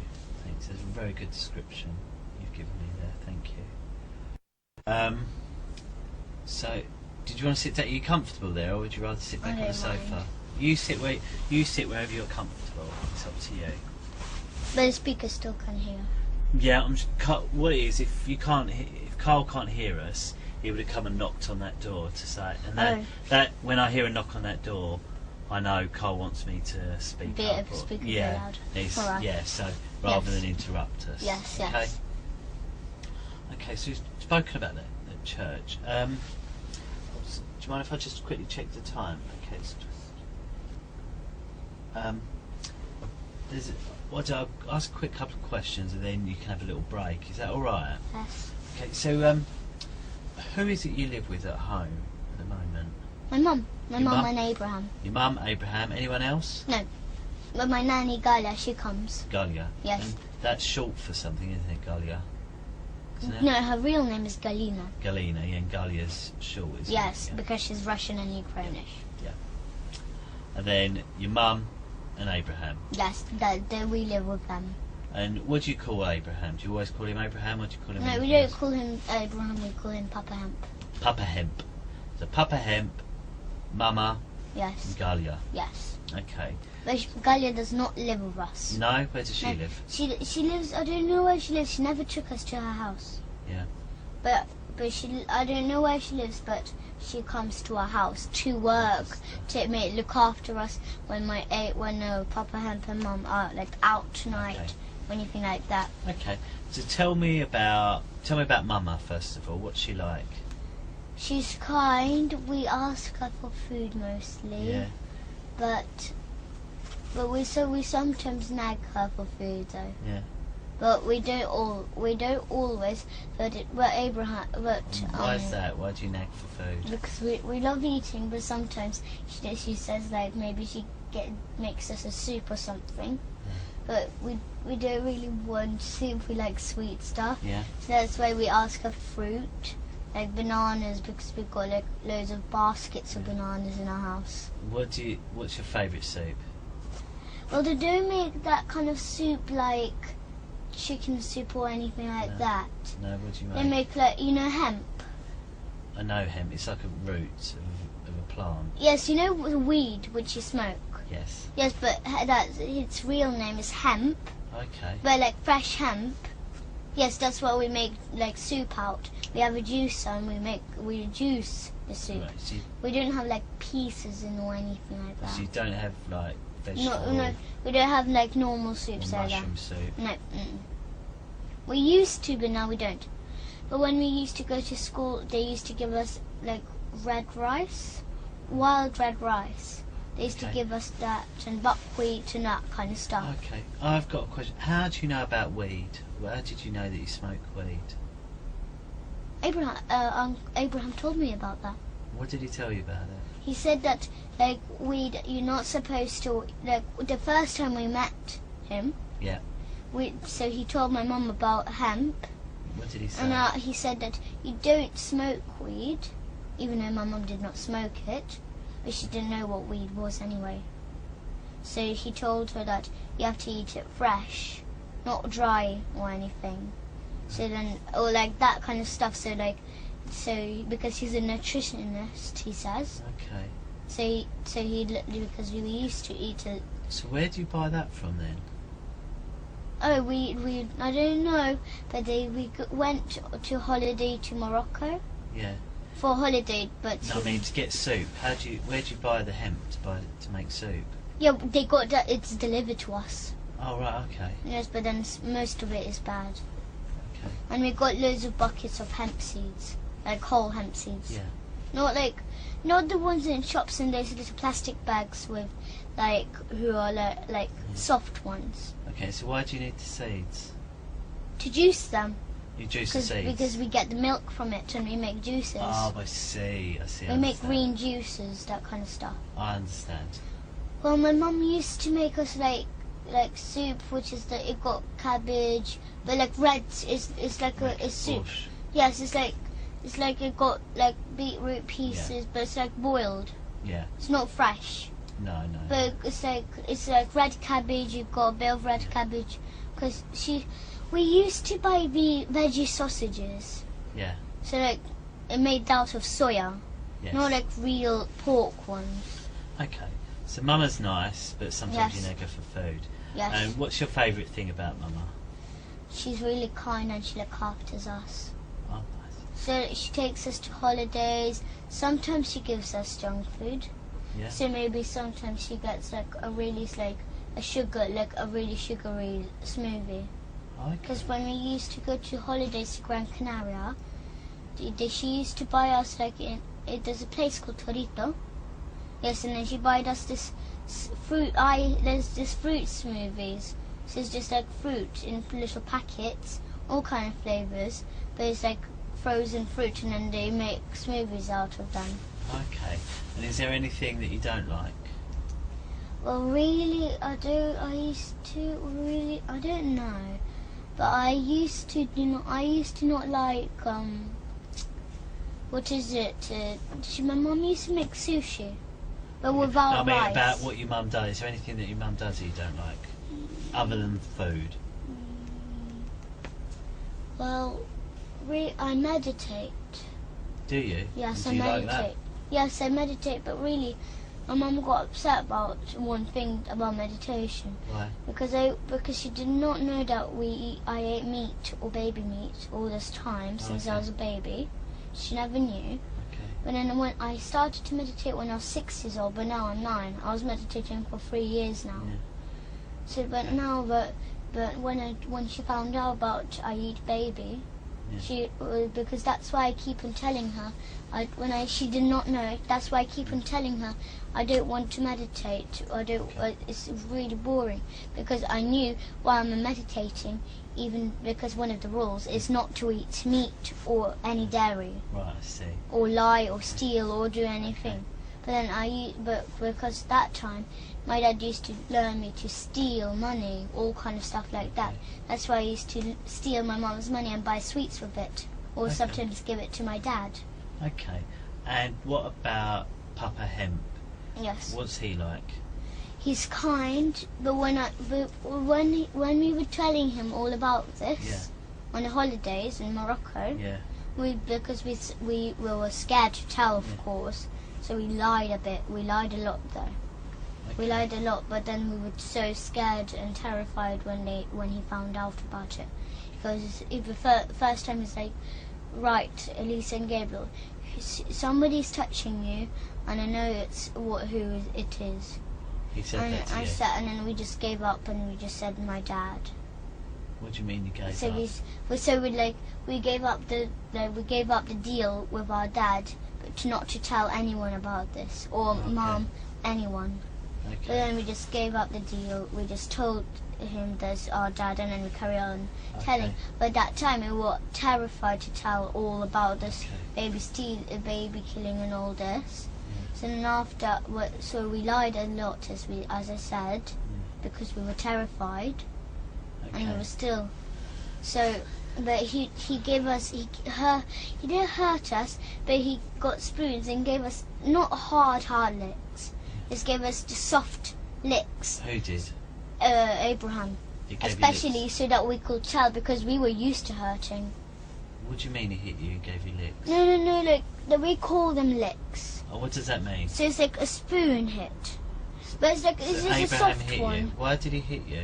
So that because we keep on lying, but then because we told him that the only way that we could tell you is by him hurting us. You told him that? Yes. Or he said that? No, he did. We didn't tell him, but he knew that because we told him that if we misbehave or let's make a noise with our dad, he'll give us licks. Yeah. But then after, Abraham thought it would be a good idea if he could give us soft ones, just like that. What did he use to do that? A spoon. Okay, what sort of spoon? It's just a normal cutlery one, which people eat with in restaurants or anything. Okay. He didn't hit us so hard. What did your mum say about that? Nothing. No, nothing. She thought it was a good idea. Because then after, when we had licks, and we have a water torture, which is, we call it a water torture, so he gets loads of jugs of warm water, spills it on us, so then after, he says that he's blessing us so that we could tell. Who said? Abraham. Right. Yes. So then after he gives us that, then after because after we're used to hurting. What's your mum saying when this is going on? Nothing. She doesn't mind. She thinks it's a good idea to do that so that we could tell. Okay. No, because we were used to hitting. Okay. Whenever he gave us licks, the first time he wanted to try it out, he gave us a lick. Do you know this? Yeah. This thing is like he did do it on purpose, but then after he accidentally hit me just here. With what? With the spoon. It was really sharp, the spoon. He had accidentally done this to me with a spoon. Okay. I forgave him. I didn't mind, but he realised that me and Gabriel do not care if we get hit. Okay. Because my dad used to hit us all the time, every single day. What we'll do, I think we'll have a little break because you've been speaking for a long time. I'm just going to see how your mum's getting on, and Matt. Okay. All right. Do you want to come on, Bean? You can wait in the room and watch a little bit of telly for 5 minutes. I'll just eat some strawberries. Yeah, just take one. Oh, don't worry, we'll tidy it up. Don't worry.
what happened with, first of all, with Abraham finding out? What did he find out?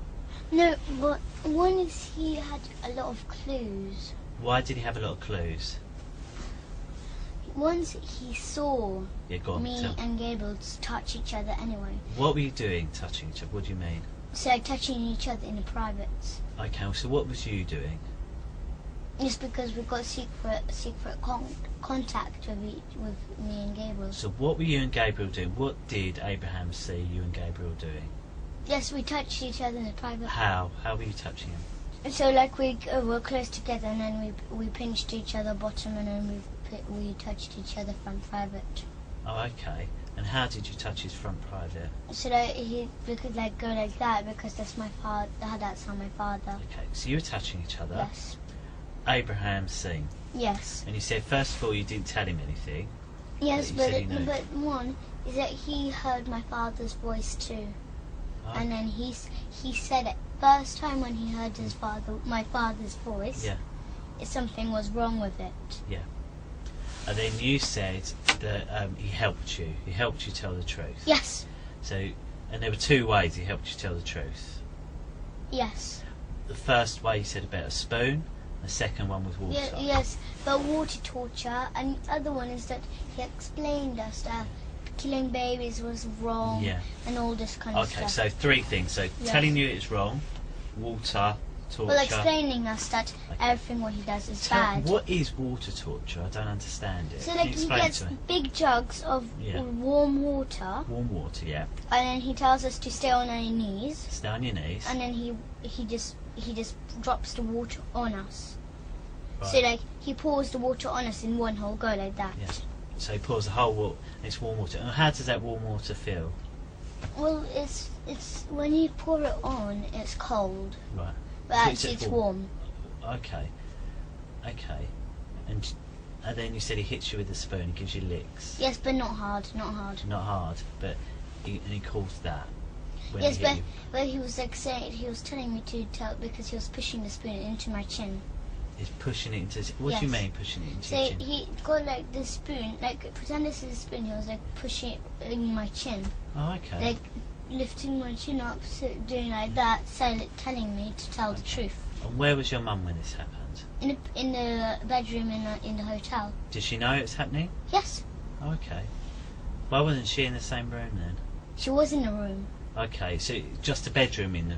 Yes, hotel. so she was lying in a bed, and he was standing up next to the bed, and I was in a corner, but like where the bed was, where my mum was.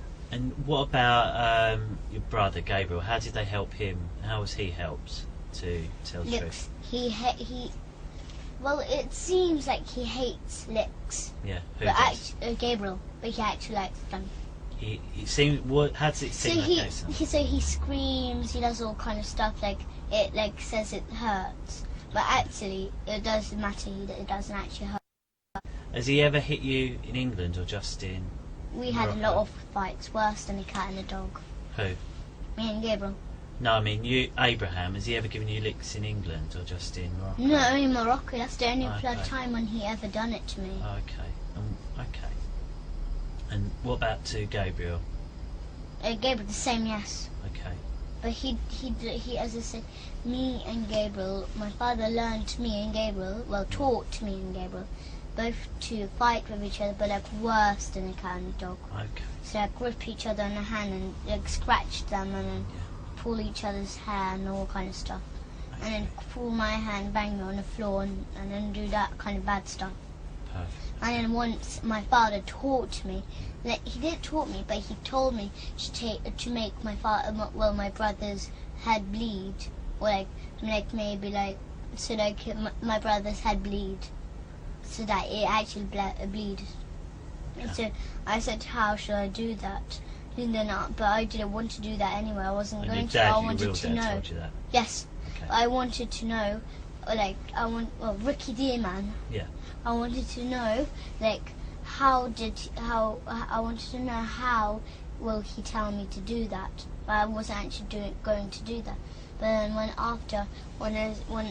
because after I wasn't like, he said, "Are you sure you can do that?" I would have said, "Yes, of course I'm sure." But I didn't do like he wasn't sure with me. Yeah. like if I will do it. So then after he gave me licks, like hard ones. I can make your Who head did? bleed. My Mickey father. Dearman? Yes. Okay. Yes. So he gave me licks, till I will say that I will do it, Papa. I will do it for sure. I promise you. And after, so if I say I promise him that I will do it, then I'll have to do it. Okay. So then after I done it, so he told me like, do I have any little glass frame or anything? Yeah. With a picture in it, but got glass on at the front. I said, well, I think I do. It's like I told him I think I do have one. It's a picture of Supreme Master Ching Hai. So it's like that's the person that we pray for and meditate for. Right. Yeah. So there was a picture of her, and after I said I think you got a glass frame because I saw my mum putting apart the photo and putting it in, like taking it out and then changing the frame. Yeah. But then after when I saw her putting in the new frame, the photo like of the picture of her, they put like this glass at the top. I thought it was plastic first.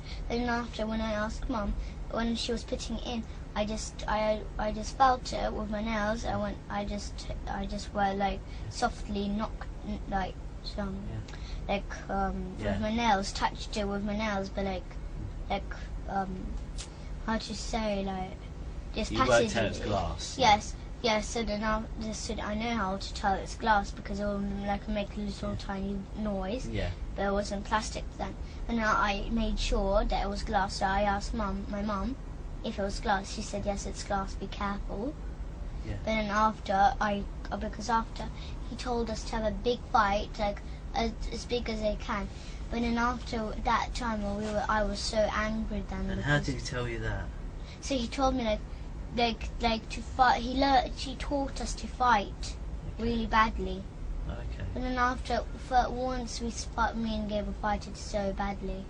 Okay. So like once because my father lived with us then. Yeah. He told me to he did tell me, but then after he told me to think of a really bad thing to do. So then I thought, and I just gave an example for my dad, Yeah. and I wanted him to be pleased with me, not to give me any licks or anything. Okay. So then after I said, because we used to have a baby bed, so you know babies which sleep in this little beds, but not the one that rock. Yeah. That you have to rock. There's a still bed. Is like maybe a 5 or 4-year-old can sleep in it. So now but it had a gate, so you can just put like maybe a suitcase under the bed, but then you can't take it out just like that, because it got like it looks like gates at the front. Yeah. So then I gave Gabriel a trick. So I told my dad that I told him what I think to do. So I said I'll trick Gabriel by getting him under the baby bed and lock him in there and stay on the bed so that he can't come out. So he can't because the bed was a bit light. So then because he came to pick up the bed. So then after he tried to pick up the bed, he couldn't because I was heavy there and I was still on the bed. So then he was screaming. And after when I heard, maybe left him there for 3 minutes on, I ran right in, my mum does yoga. So then I ran in the yoga room where she does it. I hid in the cupboards, but I thought they will never find me there. So then I went there, and then I hid there. Yeah. And then Gabriel knew that place. I thought he didn't, but then he opened it, and then he teared my hair off, and then he got my hair, banged me everywhere on the walls, then on the floor.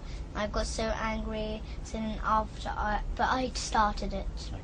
So then after, I got this frame, and I made sure he didn't look, so I was behind his back, and then I went that on his head. So then after, the piece of glass went in his head, and then he bled. Yes, and then after, but once he done something bad to me anyway. Okay. Well, it wasn't on purpose actually. What we'll do, I think we'll stop because your mum's finished and it's getting quite late for a day, so I think we're going to take a break if that's all right, and we're going to stop and we'll finish up for today. Is that all right? Yes. I heard my mum say that we are gonna go to see you tomorrow. I think what it is, they just want to make sure you're okay at a hospital tomorrow. So they're going to check you over, make sure you're okay. And In a you're hospital? Yeah, in a hospital. Just And a special one though, like a child special It's one. a doctor that specially deals with children. And they're going to see if you're hurt or if you've got any injuries or anything like that. Do you think you've got any injuries or hurt anywhere? No. I didn't see my father for a long time now. Okay. Nearly 2 months. Okay then. But one is that once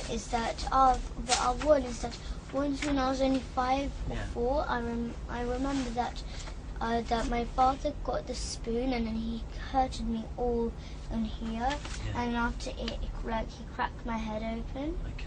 And what I remember is that I saw my mum and my father fight with each other in the bathroom, and my father nearly killed my mum because he was strong then. My mum Yeah. was not strong, Okay. but he was handsome. Handsome. Yes, I can't say it properly. Yeah. So then because he banged her on the floor and then he got his knee and he pushed her right in my mum's head, Oh dear. and he nearly killed her. But then after because my big brother James, Yeah.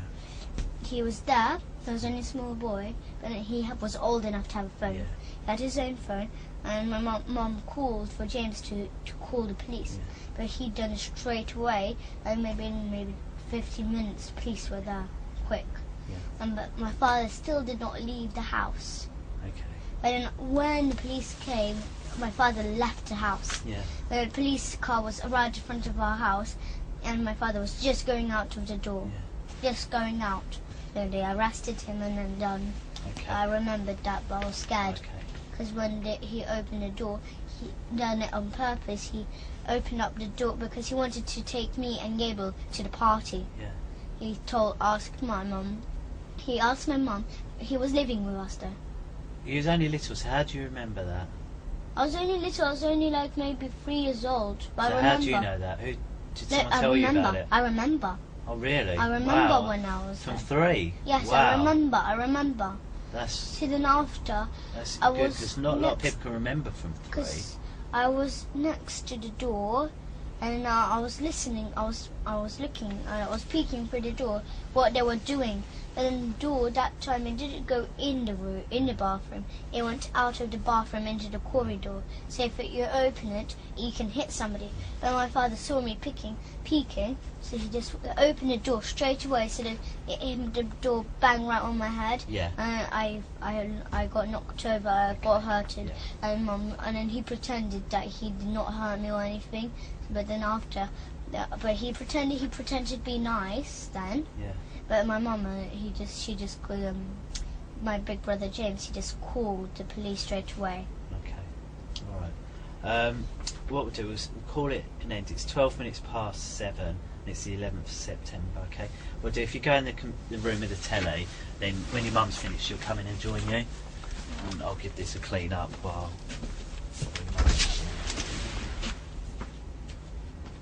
Yeah, leave it because I've got to come and clean that strawberry juice up. I'll show you. Can you sit on this one for us, please? Because the speaker's this thing here. Do you see up here? Yeah. So this one's speaker. I think there's another one, which is that one there. This one here. So There's another one there. yeah, you're right. So there are a couple. The cameras are a little easy to spot in this one, aren't they, as well? 1, 2, 3. 3. And Joe, why there's 3 in this room? Right, the first one there, see the one down below? Yes. It's on like a bigger box, do you see there? Yeah. And that's because that one can move about, and that's the camera for you, okay? Then there's another one the same, it's on a box, that camera's for me. So one's looking at you, one looking at me, and then that one up there shows the whole room. So that's why this one has 3, okay? Where we are today, we're not in London today. We're at a place called Rowan House, which is in Suffolk. And today's date is the 17th of September, and it's 10:31. Okay. What I'd like to do is just, can you tell us your full name? Can you? Elisa is my real name. Yep. My middle name is Grace, and my surname is Gravadino. Yes. And there are 2 other people here. My name's Steve, and I'm pleased. And we've met a few times now, haven't Yeah. we? And we've done a couple of these interviews. So this is. Do you remember how many we've done before? 3? No, this is number 3. So we've done 2. We've done one at Barnet, one in Wood Green, and then today. So this is number 3. Oh. And then there's another chap. Can you remember his name? Carl. Carl. That's right, Carl. And this other one is Matt and Sarah, and we met Cleo yesterday. And Oh, did you? Oh, so you met. Today's Carl. So Matt and Cleo, they work in my office and they work with me. yeah, but I know, but I met Cleo was at the hospital this Yeah. in London. Yeah, she works with me, but she's not here today. It's only me and Carl. And what we're here today is just carry on really what we've been talking about, because there's been so How much. it all started. Well, we spoke a few bits, haven't we? And then whilst we was on our way here, we said it was Some most. of them are not true. That Abraham told us to say. Yeah, that's what you said. You said in Yeah, the that's car. right. Yeah. So what we'll do, that's where we'll start. But before we do, I'd like to just go through the rules again. I know you're probably sick of hearing. I don't remember. Gosh, can you remember them? Can you? Don't lie, tell the truth. That is, that is one of the rules. Don't lie and tell the truth. That is a rule. Yeah. So the first rule, tell me if you remember them or not, is that I wasn't there, so I need you to tell me everything you can. Do you remember that one? Yeah. Yeah? Yeah. And then, if you don't know the answer, what do you say? That I don't know the answer. Yep, that's right. And if you don't understand the question I ask, I'll tell you I don't understand. perfect. Yeah, and then that goes the other way as well. If I hear something you say that I don't understand, I might ask you. Yeah. And then there's the one that you said that we must tell the truth and that we can't lie. And I think you've already shown me that you understand the difference a couple of times about the difference. Okay, so we won't. I don't think we need to go over that a third time really. 'Cause I think you've been very clear with what you said. And what about rude words or things like that? Is it okay to use them in this room? Yeah. Yes, it is. That's right. Okay. And this pen and paper, who's able to use this? Can you remember? You. And who else? Uh, You can, and it's for you. Really, basically, if you want to, say, you want to draw or write something. yeah, I know what it is for. I know what it is. Yeah. So If that's there's something that I didn't tell you, but I don't want to tell you, but I can just write it down so the next time I can show you. if you want to write it down, and it's easy for you to write down, that's fine. It's fine. It's there for whatever you think it's best to do. Like say you want to draw something, you can draw something. Okay. So what are we going to start off by saying? Well, So, shall I remind you? We was talking a lot about food in the car. I think that was yeah. 99% of the Rubbish. journey, wasn't it? Yeah, it's all rubbish.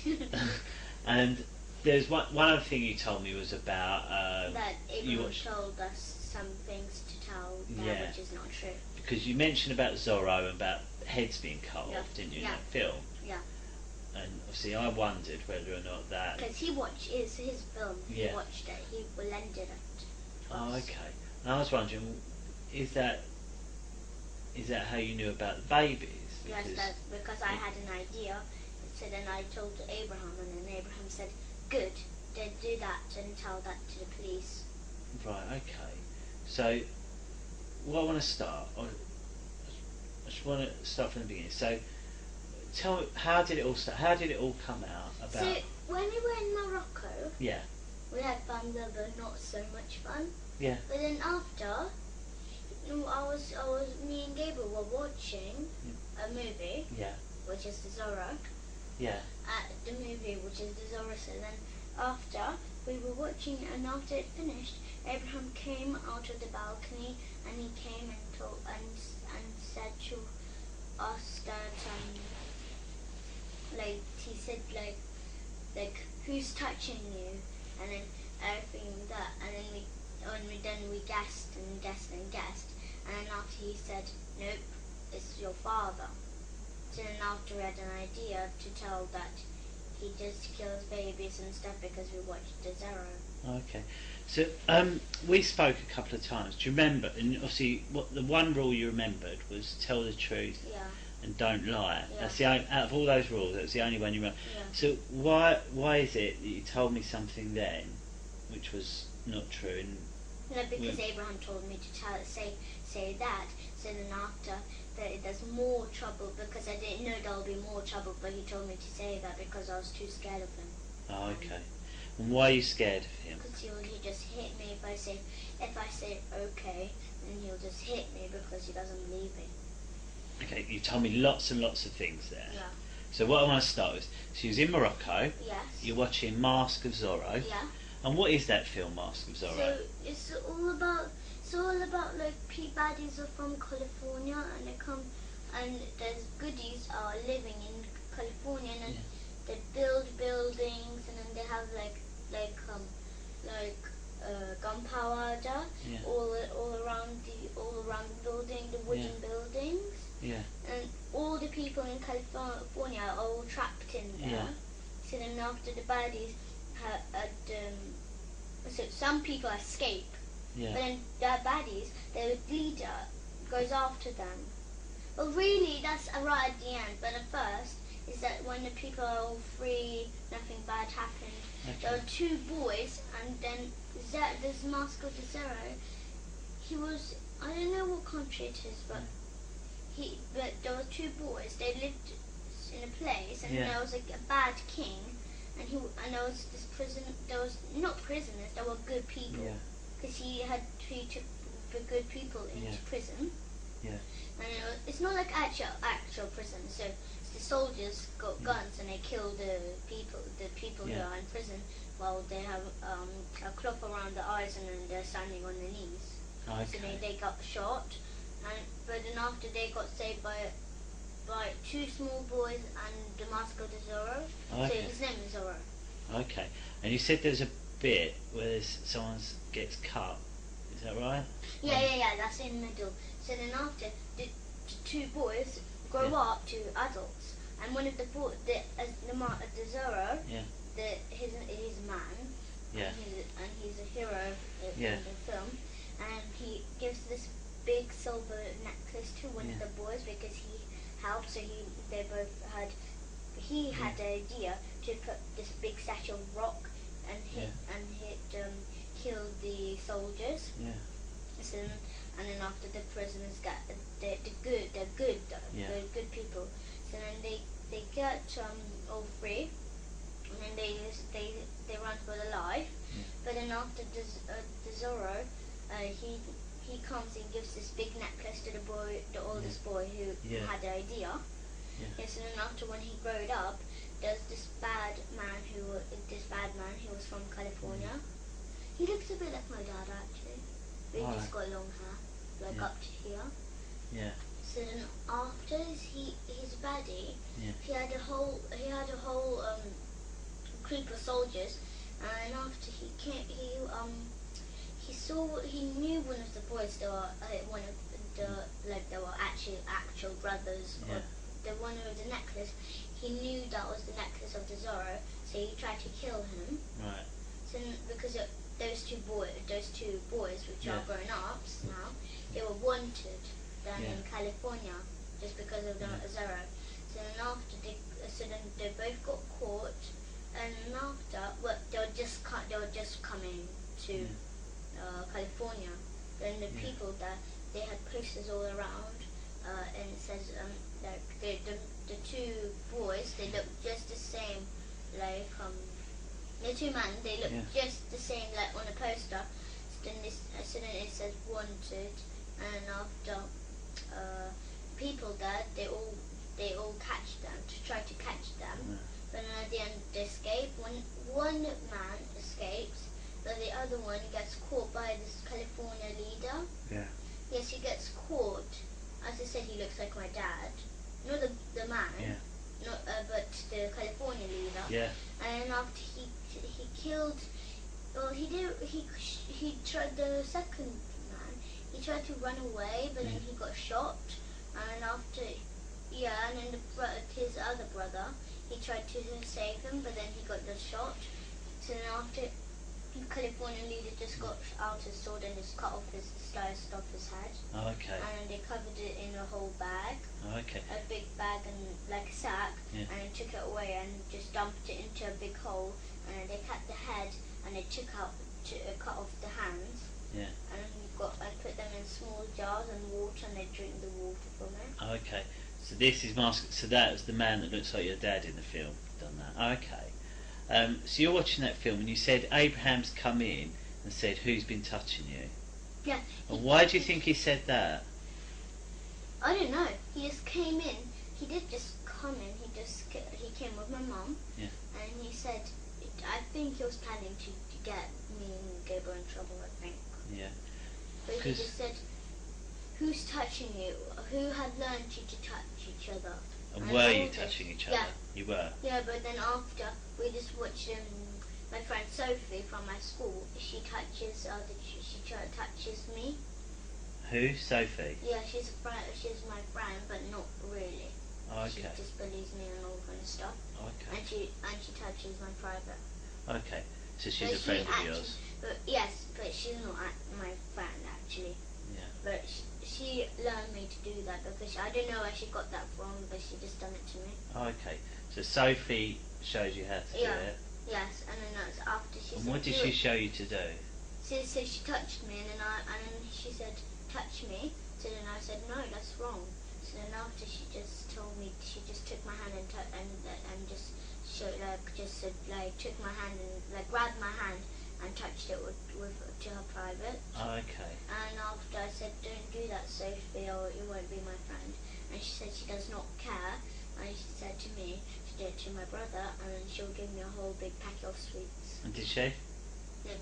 She said, "I'll give you a whole big packet of sweets tomorrow if you touch your brother forever." So then I touched Gabriel, and then after the next day, when she said she'll give me a packet of sweets, she told me. She said, and after I said, "Where's the packet of sweets you promised me?" And then she said, "I'm just joking. I'll never give you a packet of sweets." Oh, okay. So Abraham's seen you touching your brother, and then what's happened? And after when he said, "Who learned you to touch?" and all that, and I said, "Sophie learned me to touch Gabriel." Yeah. But then he didn't believe me, so then he said, "No, someone else." And then I just said, it was just Sophie and my friends. That's who they taught me to do that. Yeah. And he said, "No, it's your dad." So then I just don't really forgot blank. Okay. I just thought, why would he say my dad even though it's not true? Okay. So did your dad teach you? Only Sophie and me and Ella. So the stuff that happened in the church and the swimming pool at school, did any of that really happen? No, that was all made up. It was all made up? He told me to say that, and I said, "Why, Abraham? That's not true, though." Okay, so but then he said, "Yes, that is true, so don't lie. Just say that to the police." How did you think about, because you told me about they all dance around with baby skulls. Yes, how did you think of that idea? Because he went like this. They dance around with baby skulls in the church, don't they? That's what Abraham told me. And I said, "No, they don't." And he said, "Yes, they do. Stop lying. You little rat." That's what he told me. Oh, okay. So he's told you. He so said. Then after I kept on arguing with him that I didn't, and then he said that I'm not arguing with you. You did do that, stupid little cunt. That's what he told me. Oh, okay. That's not very nice, is it? Well, I just thought I'll just say yes. He did do. My father did do that. All right. So, and then what about the stuff that happened at the swimming pool? That's not true. Not true. He takes us to the swimming pool, but he just plays with us with the balls there in the swimming pool, and other people are there. Okay. We don't know who. And so, what about all your teachers and all that? They don't do it. They don't do it. They never even met my Mr. Holland, my teacher. He never even met my dad. He doesn't even know his name. Have you been to his house? So that description you gave of the house. Remember that time when you took us for me and gave it to show the house. Yeah. That's why we didn't show the house, because we didn't know where. Okay. So we just thought to do like a spare place. Yeah. but we didn't know which house. We just choose any. And what happened? Because you went out before that, didn't you, with your mum? Yeah, that's why he was so fed up with me and Gabriel. Yeah. That we didn't show the house. That's why we keep on like saying, it's over there. But then she said, my mum and Abraham said, no, that's a building where people work. And after I just got in trouble. So then. What do you mean you got in trouble? So then they hurt me a lot, and they said, let's go back home, and then They what you a lot? Sorry. They hurt me a lot. How? So they called me bad words, which hurt my feelings a lot. Right. Yeah. And then they hurt me with the spoon because he said that he will take the spoon just in case. Okay. That's why I keep doing it. And whose car did you go in? My mum, it's not our car. It's a taxi. Are you in a taxi? But the taxi knows about it. And what taxi did you get? Do you know where from? Just a normal cab. I don't know where from. What car was it? Do you know? Just a black normal cab. Black cab. And where did you pick this cab up from? I don't know. It's his friend. His friend Rob works in there. Rob. Oh, okay. So you've got in his taxi. You've driven around and you couldn't see it. And then after she told me to, my mum told me to show Mr. Hollings' house, and I was like, it's just over there down that road, and then there was just loads of houses lined up, and then she said, and then after Gabriel went with her to show the house, but then after, I stayed with Abraham in a taxi, and then when they came back, my mum took me, and then she said that that's the wrong road, that's not Highgate or anything. Okay, so when we spoke, you told me a lot about Mr. Hollings' house, didn't you? You described everything about it. And you told me even what telly he had. What made you choose that telly? Because at tennis, we go to tennis and they have a Samsung. Is that why? Yeah. Okay. But you know about this wardrobe with secret doors? Yeah. Because that's from the Zorro, Master of the Zorro movie. It's from Master of Zorro? Because the leader of California, he got this kind of secret passageway through the wardrobe. I just saw that. And then there was one of the two people peeked at him, would go to the passageway, so when he went out of the room, they went in the passageway and they got caught, and then after they got their head cut off. I see, that makes sense now.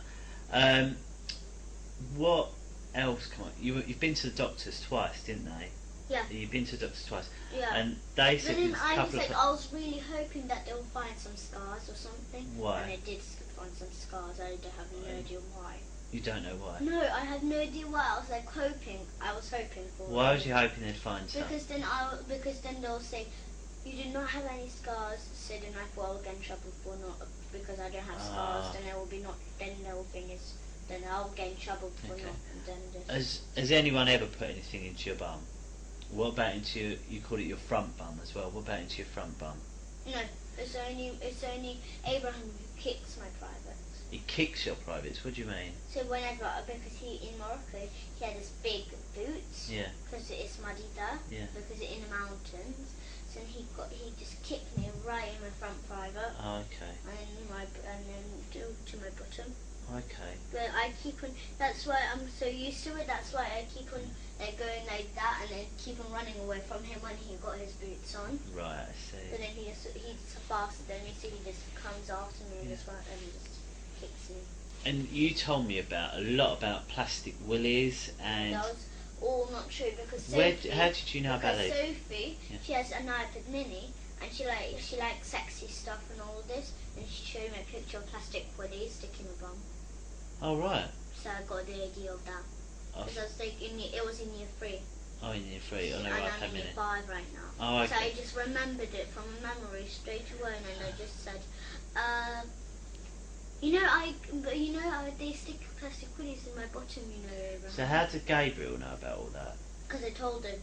Because that time I told Gabriel that day when Sophie showed me an iPad Mini, she showed me this kind of stuff, and he said, "Ew, that's yucky. What's she done?" So can I make sure? So your dad's never done anything you don't like? He's fine and he's good. Okay. So, you made this up because because of all the stuff I just remembered what I saw. I know everything, but it's just all because of Abraham, because he keep on hitting me, telling me. What do you mean keep on hitting you? Well, he keeps on saying like I'm gonna not live with them. He's gonna dig a hole in the field and dig me into it, and then just leave me there and till I die. Yeah. Till I drown, because they're gonna put water at the top of me. And then after I got too scared. And where did all this happen? Morocco. Did it happen in England at all? No, it was in Morocco. All in Morocco? Yes, all in the middle of our holidays. Okay. So has he ever done anything in England? No. Always in Morocco? He never knew that when he was in. Okay. And you know when he said that, did he tell you that he heard my father's voice? I've heard something about on Skype. No, because he said that he heard his voice on Skype. Yeah. Yeah, that was not true. That's not true. And then he says that I am lying, because he says, I can see through you, Elisa, that you're lying. And I don't believe that. Yeah. I think this is what he does. He believes in lies, Yeah. not in truth. He doesn't believe in truth, just lies. Okay. Because I lied to him all this time. Because Okay. that's why I keep on saying, changing things. I keep on saying, my father done that, and then done that, and then after I keep on changing things because I don't know what to say. That's why I keep on getting hurt, and that's why he thought I was lying. Okay. So I'll make this. So you hurt your ear as well. The doctor said there's something wrong with your ear. Is that right? No, but also I had an infection a long time ago. Oh right. So I had a big, I don't know what it was, but it was an infection. There was a big black mark on my ear inside. okay. So then I had a special spray, and I had to spray it in my ear every single day. Did anyone else have that in your family? No, it was only me. So that's why your ears. So you had an ear infection. No, You don't know why there's scars on your bum, No. but it's not because anyone's put anything in I there. don't know. Maybe when I was little and when I was having the bath, I don't remember, but maybe I slipped or something Okay. when I was coming out of the bath Right. on Hollycroft Avenue. So the other two things, when we spoke a lot, none of that's true. Well, yes, but the thing is, when he just started, I just was fed up. I was just understand. thinking that I don't care if I go to jail. I think I deserve to go to jail for lying so much. You shouldn't. No. Do you remember what I've always told you, that as long as you tell me everything, you won't get in trouble. Yeah, but all And that's about still that true church, now. All about that church, all about the what's his name, Father Paul's room is all not true. All not true. Okay. That's why I was so worried that you won't find any skulls in rooms. Okay. The rooms are true, not the secret rooms. Yeah, no. But the nursery room, all of that is true. But then I was so scared that you won't find the scars in the church, that I was so scared and worried. It's fine. It's fine.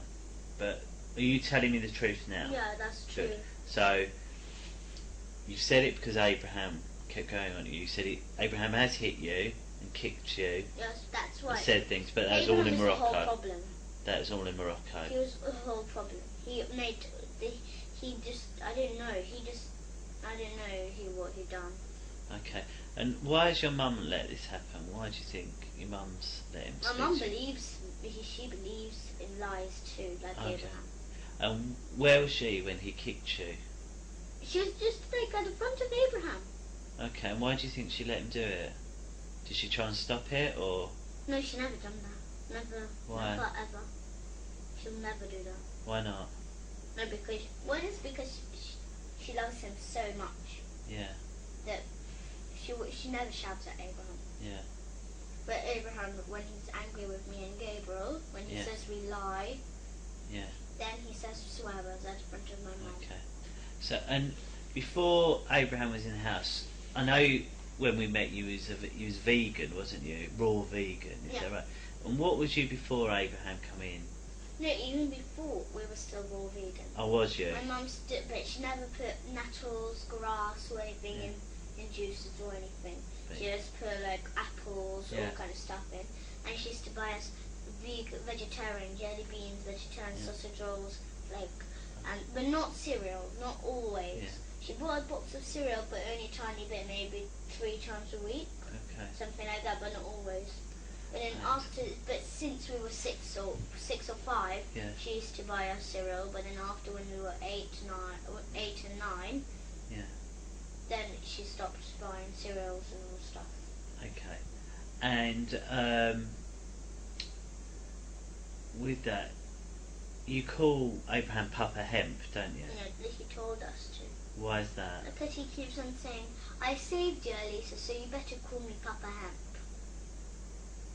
Okay, he saved you. How did he save you? He said that he saved us from my father. Okay. And I thought that was just so stupid what he said. Do you like calling him Papa Hemp? Okay. He said he's my real father. And what do you And think? he lied about that. And then he lied about him being my mum's sister. No, my mum's brother. To who? So he lied to me and Gabriel. He said that he's my mum's brother.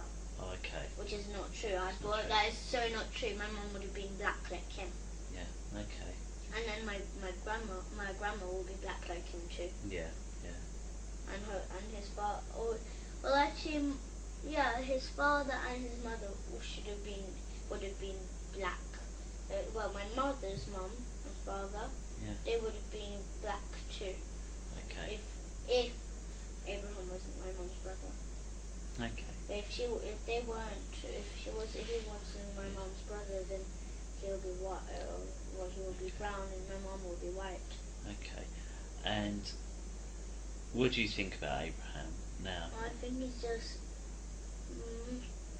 I don't mean to be rude, but I think he's just an idiot. Okay. And what? And why is it you're able to tell me now and you wasn't able to tell me before with Abraham? Because I thought that before I was too scared to tell. Yeah. But then after, when you mentioned that if it's true or not about the babies, then I wanted to tell, because then I thought you'll never believe me then. Okay. Well, like before, but then when you mentioned it, Yeah. then I thought you might believe me. Do you think you'd been caught out, did you? Or? No, I thought I would get in big trouble for saying all kind of stuff like that and that and that. Yeah. Okay. As I said, you're not in trouble, but thank you. No. And where is it you'd like to stay, if you could choose? In Carol's, not Carl's, Carol's. Yeah. Carol's. Yeah. Okay. What we'll do, we'll have a little break. I'm just going to have a chat with Carl, just quickly, just to make sure there's nothing else we need, and then I'll have a chat with your brother. Okay? Is that all right? You can watch a bit of Harry Potter or something while you're waiting. All right? Just give me 2 minutes. Just wait here while I speak to Carl.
Asked about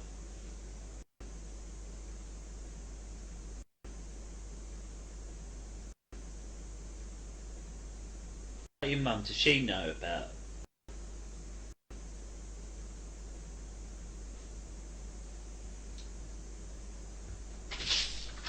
Sorry, just 1 minute. Just one or two questions. Just we talked a lot about Abraham and all that. And what about your mum? Does she know about whether or not this is a truth or a lie? What you've been telling? No. My mum believes in Abraham. Abraham says to my mum, it's all true. And she believes it. And why do you think she believes it? Well, really, she's not doing anything. She's just saying like, she's not saying anything really. No. She's just like nodding whenever Abraham says that. Do they do that? Do they do that? My mum keeps on when I say no, it's not true. It's not true about that. Then she says, and then she nods at Abraham, and then she just says, she nods at everything that what Abraham says. Okay, so she just agrees with whatever Yeah. Abraham says. Okay. Is there anything you'd like to ask me? Is there? What are you going to do with my mum? What are you going to do with Abraham and my mum? They obviously need to be asked about why, because I've spoken to your mum a couple of times, and I've told her off about asking you questions about it already, because I don't think it's fair that she should be asking you certain things, because I felt that she's putting under pressure. I thought she was putting you under pressure. So that's what's happened so far. That I've told your mum off already about speaking to you about it, and although she wasn't happy with that, I didn't think it was fair that she kept asking you and your brother. Really, I thought it was better that I ask you. So I've spoken to her there, and How about Abraham? Abraham, the same as well. I've told him. I've told him about, and I've told him that it's not fair about the spoon, and that's why he had to go to stay with Carol, because of what I wasn't happy. But no, he's in another house living now. But how? It's where we need to know and be sure that that's for forever. Do you see what I mean? No, I just want. I can let my mum and Abraham live in. I know. By Patterson Road. Sorry? I can let my mum and Abraham live in by Patterson Road together. Yeah. There's no need really for him to go to. Okay.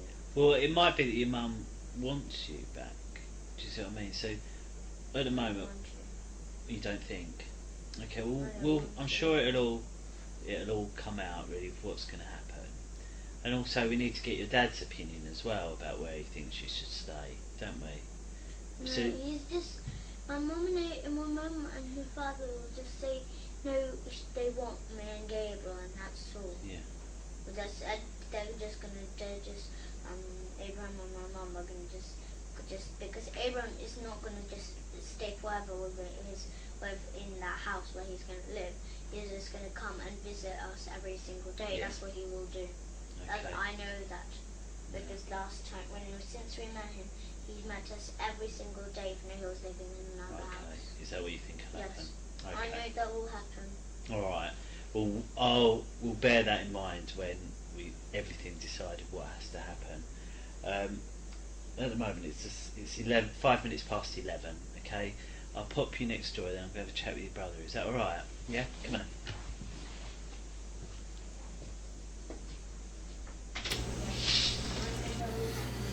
Alright, so that's the end of that. This particular is 3 interviews stitched together. Next is a witness from her mom, Ella Draper. And like I was saying, I'm not going to interject much into this because everything that needs to be said is being said by these people. So.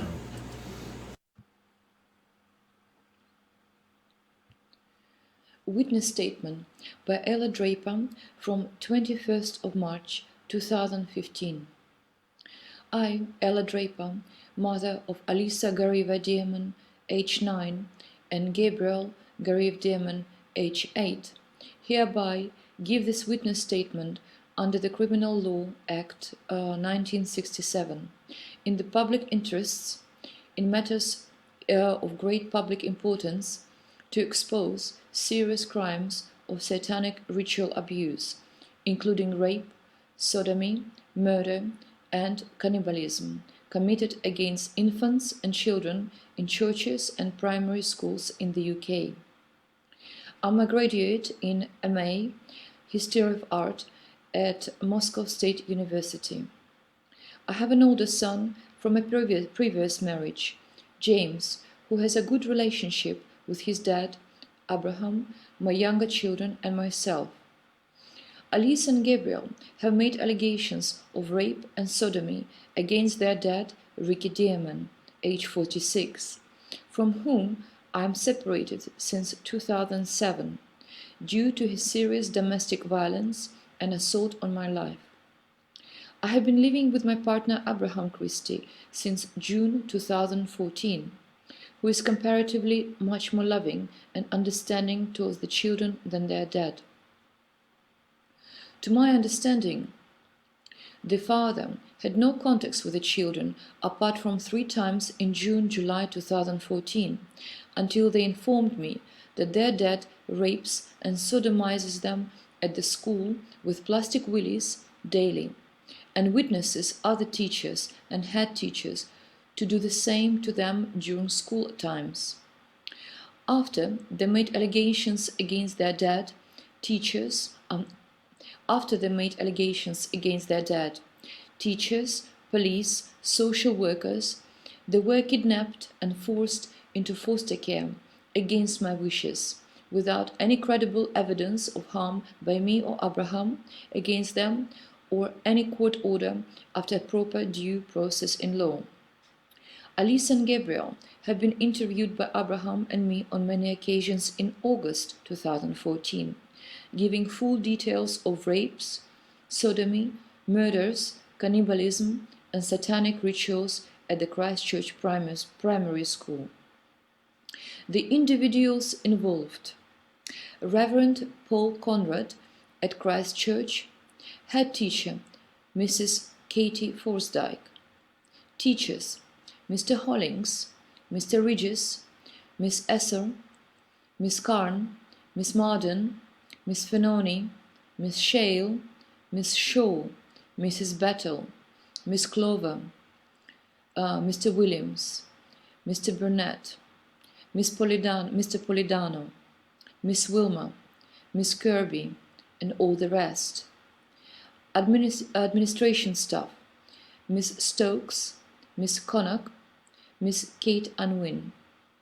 Delivery and canteen staff at the Christchurch Primary School and the Christchurch itself: Mr. Aaron Morris and all the rest.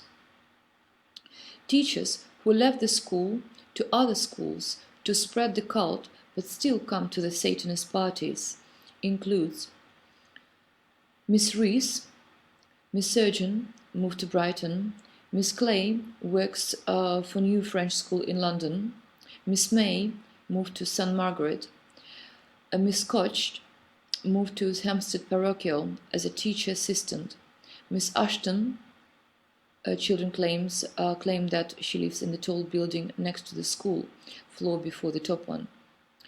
Teachers from other schools: Mr. Hint from Hampstead Parochial, Mr. Phonics from New End School, Mr. Fritz, Mrs. Fritz had from Fijian's Primary School. 20 special families and their children include Mr. Halaka and Mrs. Tweed, their daughter Sophie, Mr. Cowell, Jackie Warren, and their daughter Millie Cowell, and 2 siblings, Nicole Geretta, Brett Fairhead, their son Max Fairhead, Sam Gunasekera, Andrew Harrison, their daughter Calypso Harrison, Takanefanutsu, Stephen Barbaglia, their son Kai Barbaglia, Maria Sona, and the children Daniel and Raphael Yilmaz, Rebecca Denton and Adrian Wainbrecht, their son Remy Wainbrecht, Nadia and Gideon Lieberman, their sons Remy and Spike Lieberman, Josie Kirby, Elliot Island, children Amina, Leon, Max Island, Vanessa Fitzpatrick and George Fitzpatrick, their son Clark, and sister Lindsay Fitzpatrick. Duke and Lydia Noronha, their son Courtney Noronha. Karen and David Harris, their daughter Katie Harris. Nimet Goldman, Artyom Lamanov, their son Luka Lamanov. Yapa Saji Chamara and their son Ryan Chamara. Galina and Mark Upson, their son James Upson. Sunita and Tom Baines, their son Sebastian Baines. Fiona and James Singleton, their daughter Annie Singleton. Sophie and Alan Palling, their daughter Eliza Palling. Jill and Michael Waring, their son Ethan Waring. Kelly and Justin Darby, their daughter Eloise Darby, and the younger daughter Lily. Ella Louise now moved to Fitzjohn's Primary School. Bianca and Bore Wessel, their daughter Emily Wessel. Michaela and Daniel Jenkinson Chamberlain, their daughter Augusta Jenkinson Chamberlain. Aaron and Sagit Gavish, their daughter Mia Gavish. Sophie and Neville Dix, their daughters Georgia and Violet Dix. Martin and Julie Jones, their son Jack Jones. Heidi and Charlie Gandhi, and the son Johannes and Massimo Gandhi. Agnieszka Goldsmith, Peter Goldsmith, their daughter Natasha Goldsmith. Claire Winder and Mark Hull, their daughter Georgiana Hull. Tracy Sassover, Ethan Sassover, their daughter Hannah Sassover. Sheena Tressida, Alistair Tressida, and their daughter Poppy Tressida. Yuvraj Desai's parents. Alexandra Beaumont and Daniela Lewis, and their son Alex B. also moved to Fitzjohn's Primary School. Alexander Chan, Cecilia Andrew, and their son Alex C. Also social worker Richard Dancy. Mr. Damon's family members: Linda Williams, his mother, his sister Lisa Damon, her husband David, children Katie and Max. Mr. Damon's brother Wayne Damon, his wife Mary, children Amelia and Alex. The children have stated that the sacrifices are performed in the church building. I believe the children, when they describe how infants are frequently delivered to school, they are raped, tortured, injected in the neck, and their necks are cut with a sharp knife held by them, with their dad's hands over the top. I believe my children when they say that the infant's neck is cut and the infant body is turned upside down to collect the blood into a bowl. The blood is poured into a silver goblet and drunk by their dad, then passed to them. They're vegans, by the way, and then passed to the rest of the children and staff. The infants are being disemboweled. The infant's body is then cooked in the cooker and eaten by the children of 20 special families, Mr. Damon, teachers, parents, for lunch. The children describe how their dad sometimes eats infants twice a day. From the names and details provided, I have no doubts that both my children are telling the truth about the rapes, sodomy, murders, and cannibalism at the Christ Church in Hampstead Square, London, NW3 1AB, at Christ Church Primary School, and at least 7 other primary schools nearby. I also believe that my children have suffered nightmares, physical, psychological, and mental torture by many public servants involved in the trafficking of infants into the UK for human sacrifice and organ harvesting. I believe my children are telling the truth when they describe that their father is the leader of a satanic cult which traffics infants from all over the world. I also believe that many parents have foster children and abuse the children at the school as part of a satanic cult. I believe this cult has been going on for many decades. I also believe that public servants are doing their utmost to conceal the crimes for fear of losing jobs and lucrative incomes. I am very disappointed that the police have failed to do any investigation into the rapes and sodomy by their dad, teachers and head teachers, and other public servants, as well as private individuals, despite forensic medical evidence that their allegations are true. I believe that Abraham had conducted excellent interviews with the children to encourage them to talk about their painful experiences, so as to put a stop to these crimes against infants and children by public officials and other individuals, when compared to the police interviews. I believe that the police were involved in a cover-up. The police interviewed the children without my presence, refusing me the opportunity to be there, while the police kept them up quite late and did not allow the children to give names of the parents and teachers raping the children, or the names of the children who were raped. I wish to rely on the video interviews of the children by Abraham, which were confirmed in the police interviews on 5th and 11th of September 2014. The police interview, dated 17th of September 2014, is not reliable because it took place after the children were taken to the care, unaccompanied by me, in secret, after the incriminating evidence of the plastic willies, the skulls and other evidences were destroyed. In February 2015, there was a skip outside the church with a renovation to tamper with the incriminating evidence of the rapes and murders and satanic rituals. I do not agree with the medical report that Abraham caused Gabriel's ear to bleed after hitting him. It was in fact his dad, Mr. Damon, who did that. Children confirmed this fact.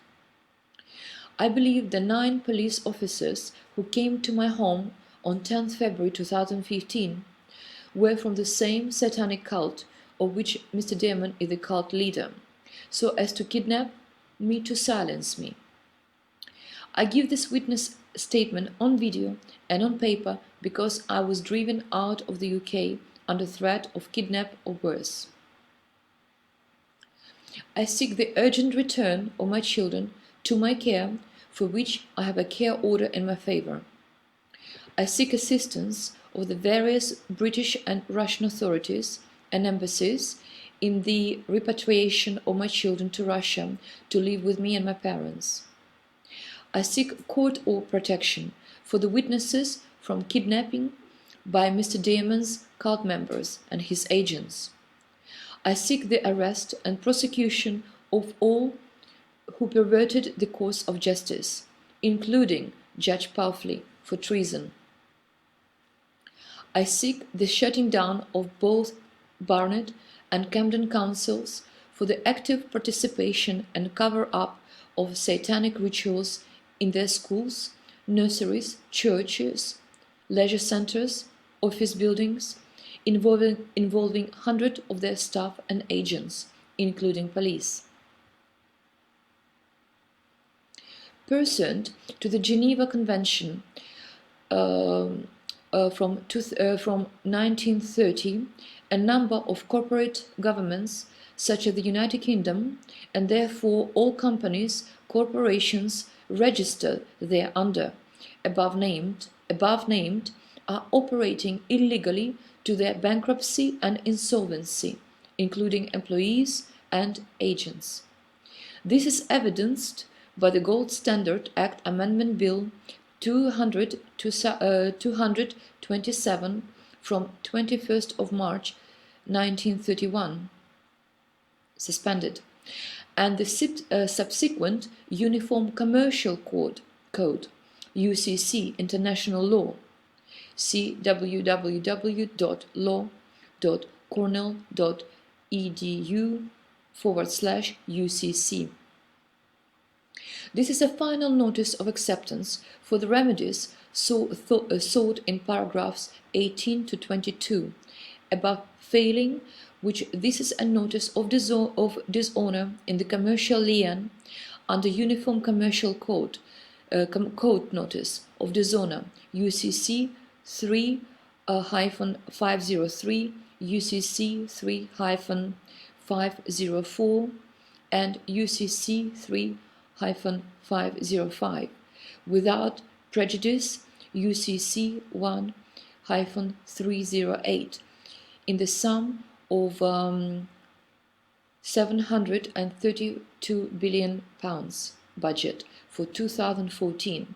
See www.icj2.webs.com/lien for the dishonor to the UK public in the embezzlement of public money, which becomes sevenfold in accordance with biblical law if the dishonor continues after 30 days. Leviticus 26 verses 28 and Proverbs 6 verses 30 to 31. And I make this solemn declaration consciously believing the same to be true, and by virtue of the provisions of the Statutory Declarations Act from 1835. Ella Draper declared this on 21st of March 2015.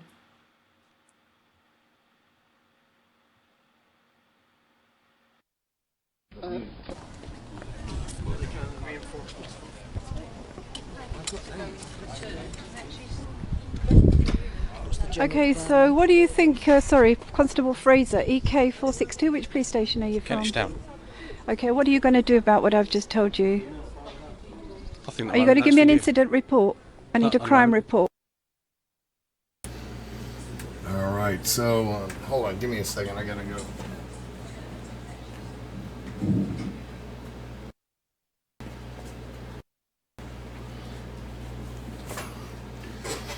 You know, I'm usually covering what's going on out west with Oregon and Bundy Ranch and all that stuff. There is some good news. Eamon Bundy and Mel have been released into general population, according to the reports. As I said at the beginning of this video, the video is in DVR mode. You can go back to the beginning and get my introduction to this.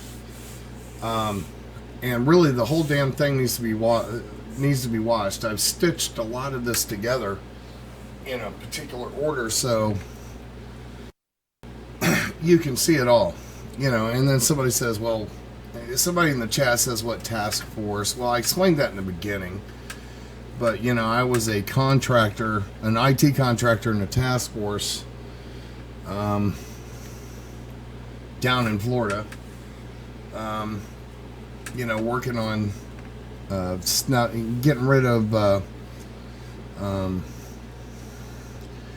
child porn, child trafficking, stuff like that, and I would track them down. And it's a really long story, and I'm not going to dox myself here right now. And and plus, people are going to go, "Oh my God, he's FBI," and make a video over it. You know, I was never working for the FBI. It was just a Florida Police Enforcement Task Force that I was helping out to track down. I think the FBI was funding it. I don't know, but anyway, to track down porn peddlers, child porn peddlers, pedophiles, child trafficking, and there was also some snuff film going on in there because. When the children got used up, they would snag up runaway kids. And I mean, runaway kids, most people think of runaway kids is like high teenagers, 16 or 17, but there are runaway kids at 8 or 9. They'd rather be on the street than where they are because they're already dealing with some of the worst possible circumstances. They got snagged up, snatched up.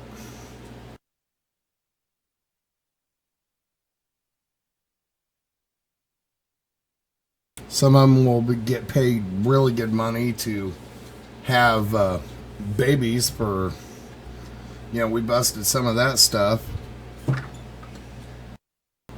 They'll get paid good money. I mean, money they can't imagine, as a 12 or 13 or 14-year-old, money that seems unimaginable at that age. To have a baby, usually they don't get paid, but they say they're going to get paid. But there's a lot of things that still give me nightmares to this day. And once I had kids, and I had this. I've told this story before. I'm not going to tell this story again. It doesn't even matter. But there were all these, and every one of them was led by somebody with a Steen or Stein name. I'm not trying to be a Jewish racist here, but it always seemed to be the Jews. Quite honestly, when anybody would get busted, they all lived high on the hog in Captiva or Sanibel Island, down there in Lee County, Florida. And but there's things you can't see, you can't unsee. Piece of a snuff film. I mean, they would use these kids up, these teenagers up, and then they would get enough money from some high-end idiot or somebody who had enough money that just wanted to rape and then kill somebody, and then they would do it and film it and put it out into news groups. Now, I don't know if you know what that is. We would all call that dark web now. We're talking about a long time ago when the internet really was a creepy ass place. All of it was creepy. People think some of the internet is creepy now. All of it was creepy in the 80s, or in the late 80s and 90s. All of it was creepy. There was nothing not creepy about most of it. And there was a system called news groups, or UseWeb, in which they used to do this, and it was completely unmonitored, and nobody was paying any attention to it whatsoever, and all this stuff was moving around in there. Hey, Danny,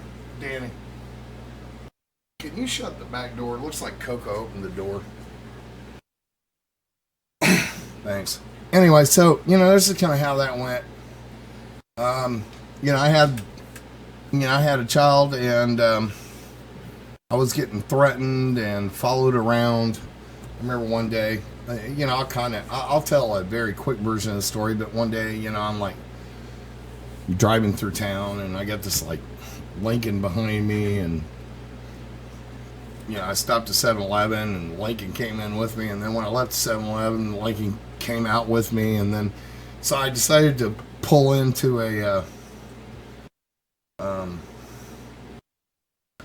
storage shelter kind of complex, and drove around in there, and they literally followed me in there, and I got around and got in front of them and blocked them, and then they asked me directions to some mundane place. It was very strange, but it was an obvious threat. But at that point, I had a kid, and I had to quit doing what I was doing because for the safety of my own child and my family and everything else. Considering what I knew and how this works, and what extent they might be willing to go to,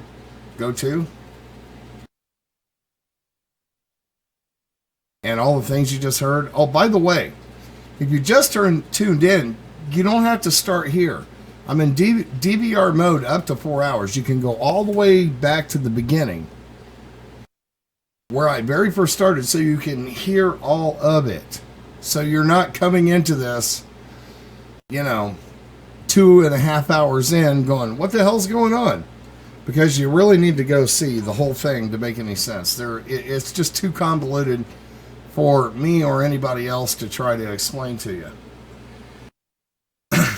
All right, so this is some of the aftermath that went on after that. And, it just gets weirder every passing day, I guess. So, anyway, here you go.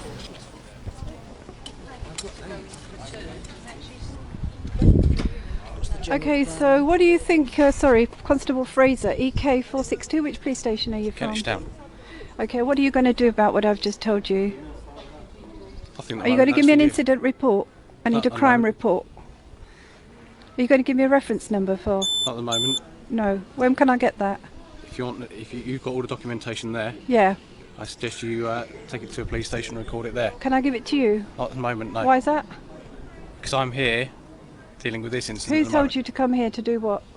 I've been asked to come down to just record people that are here, Why's that? just to make sure that there's no one here that shouldn't be here, and if there are, that they're recording on film. What public service are you providing at the moment?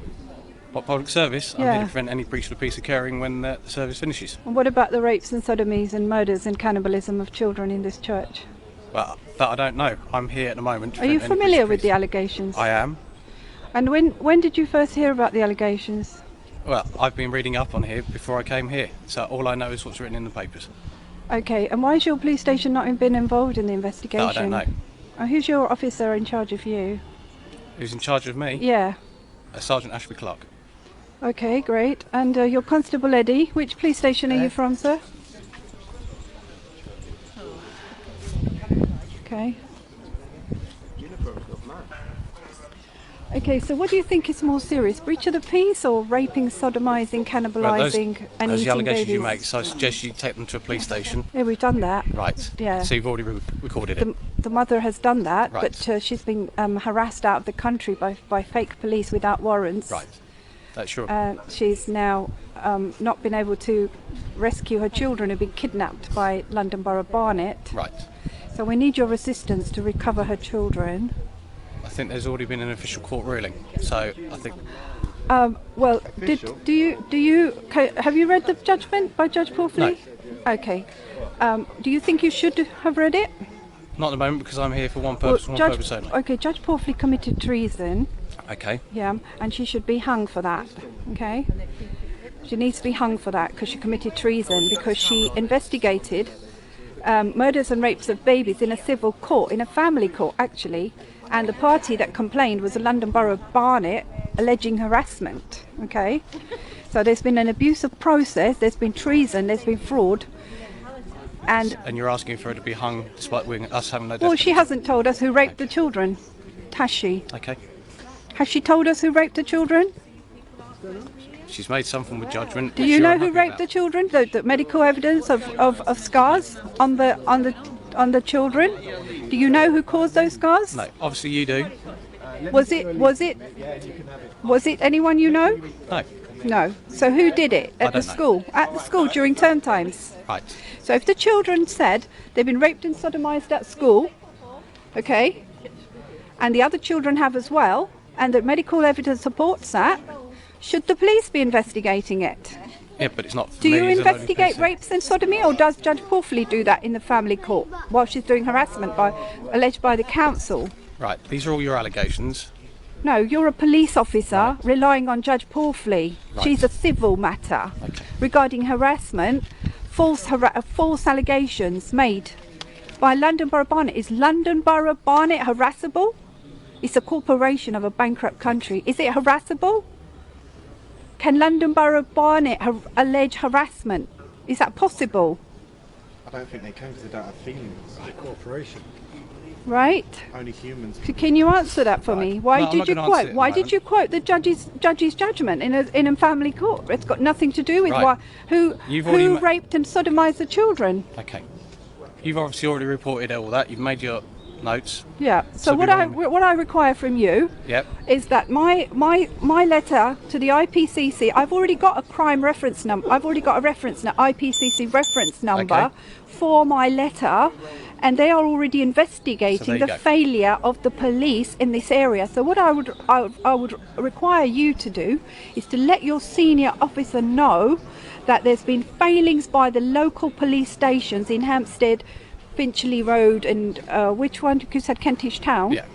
Okay, so if they could now get the children back to the grandparents and the mother, because the mother's been harassed out of the country by police, she needs to have those children rescued who've been raped and sodomized at the primary schools in this church. They kill babies here, okay? I'd be very grateful to you, Constable Fraser. Yep. Very, very grateful to you if you can remedy it for all these people who've turned up in their own time, standing out here in the cold. Some of them are very, very disabled, okay? Be very grateful for the remedy of a return of the children and repatriation with the British embassies and the British authorities, with the Russian authorities, to have those children returned to their family, their grandparents. Everyone needs a mum, innit? Right. Be very You need your grateful mum for sometimes. your And you're a assisting fully us grown man. in our remedy, okay? You've been excellent to us. you. Yeah, you done well, You've mate. given us your time. That's I'm fine. very proud to have spoken to you. Thank you. And thank you for your That's okay. attention. No Thank you problem. very much. So, Also, I like the fact that you referred to yourself as a constable, because we can do with to what everything else is linked with, like with all the paedophile MPs and satanic cults. And it goes on, believe you me, it's been going on for hundreds of years, like I explained the other day, and it's going to keep going on and keep going on and keep going on until people do stuff about it. And if you really want to do something about it, get up off your backside, get out there and do something about it, because only us can change the way that our kids are looked after. People are putting their kids into a system they think they can trust. They can't trust them. It's the people that you trust that you can't trust. Anything the government tells you, believe the opposite. If they're not going to tell you the truth, they're the government. They don't tell you the truth, they don't want you to know things. You're not meant to know.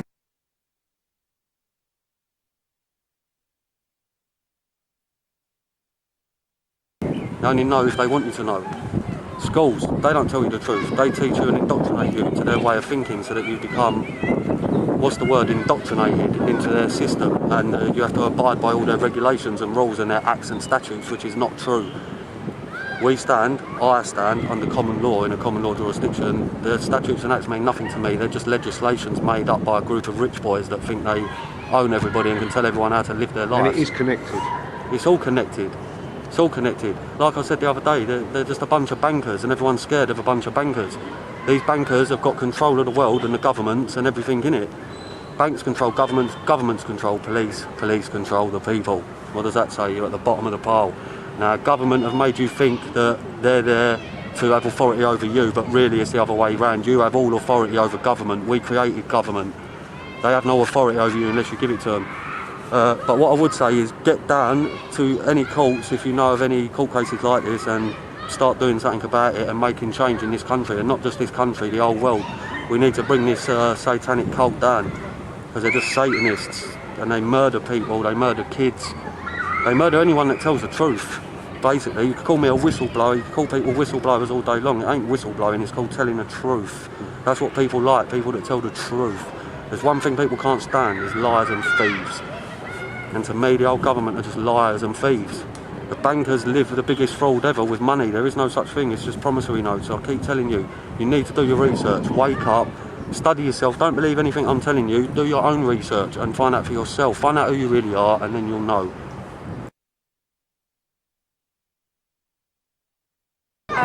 Fact-finding is not really a court process because it's been behind closed doors, so we don't really know what she's looked at. We don't know if she's looked at the videos, do we, at the moment? So we're assuming that she has looked at the videos.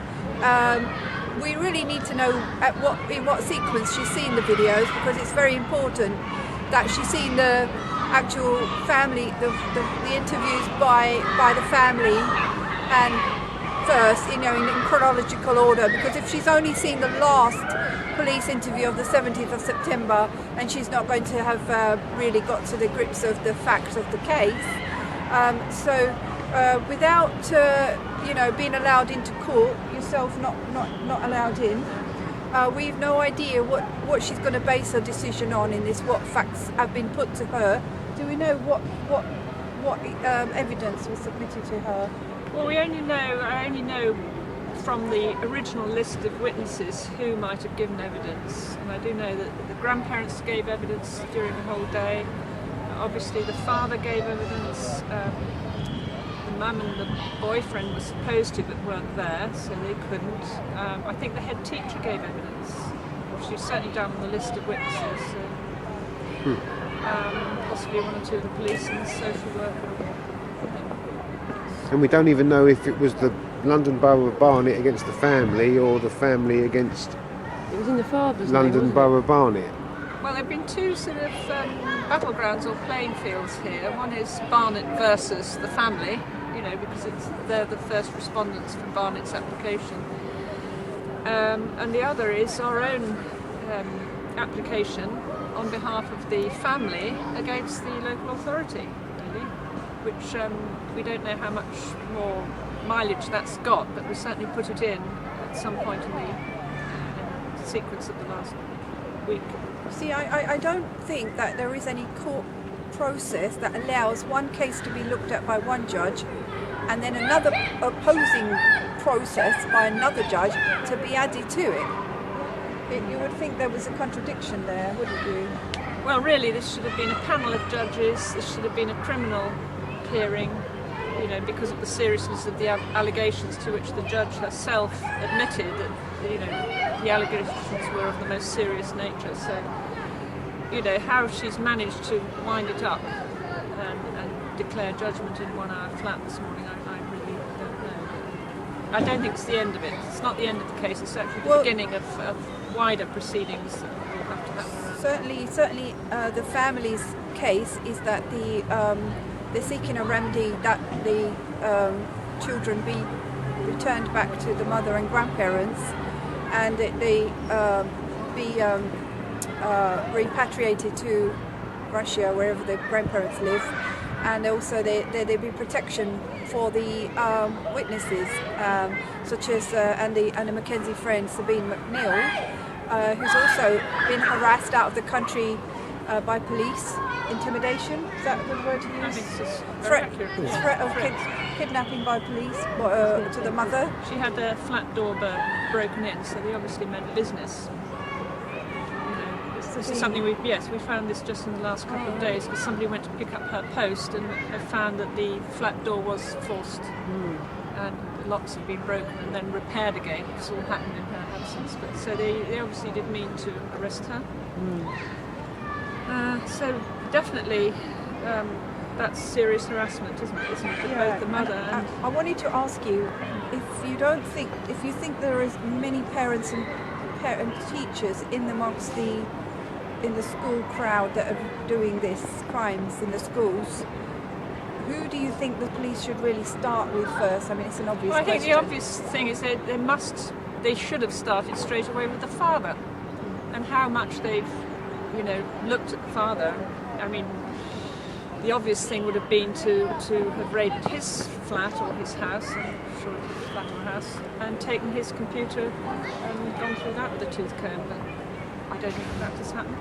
So he's privileged, isn't he? He's a cult leader. He controls the police, he controls the courts, he controls the councils. And who was it that came out this morning and said that somebody went into the court after the case had finished this morning and asked the usher and said what case, and the usher said what case is it, and then they said it was Draper and Barnet.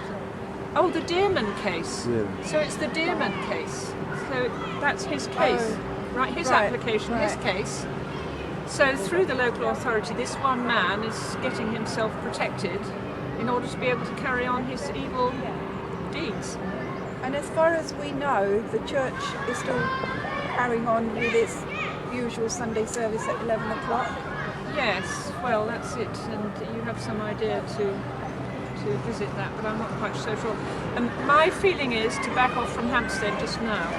Nearly, I have to say, I think we need to let that settle down a bit, because going into any part of Hampstead at the moment is going to be very provocative and inflammatory. Do you think it's okay for the church service to carry on? Well, as normal, business as usual. I mean, at the most, do you think that where else can we get access to stop the killings and rapes and sodomy and cannibalism of babies? How can we stop it? Because the whole of the public service structure is broken down, mainstream media is broken down, and it's down to you and me and a few other volunteers, to do the job of the public service in the UK and globally.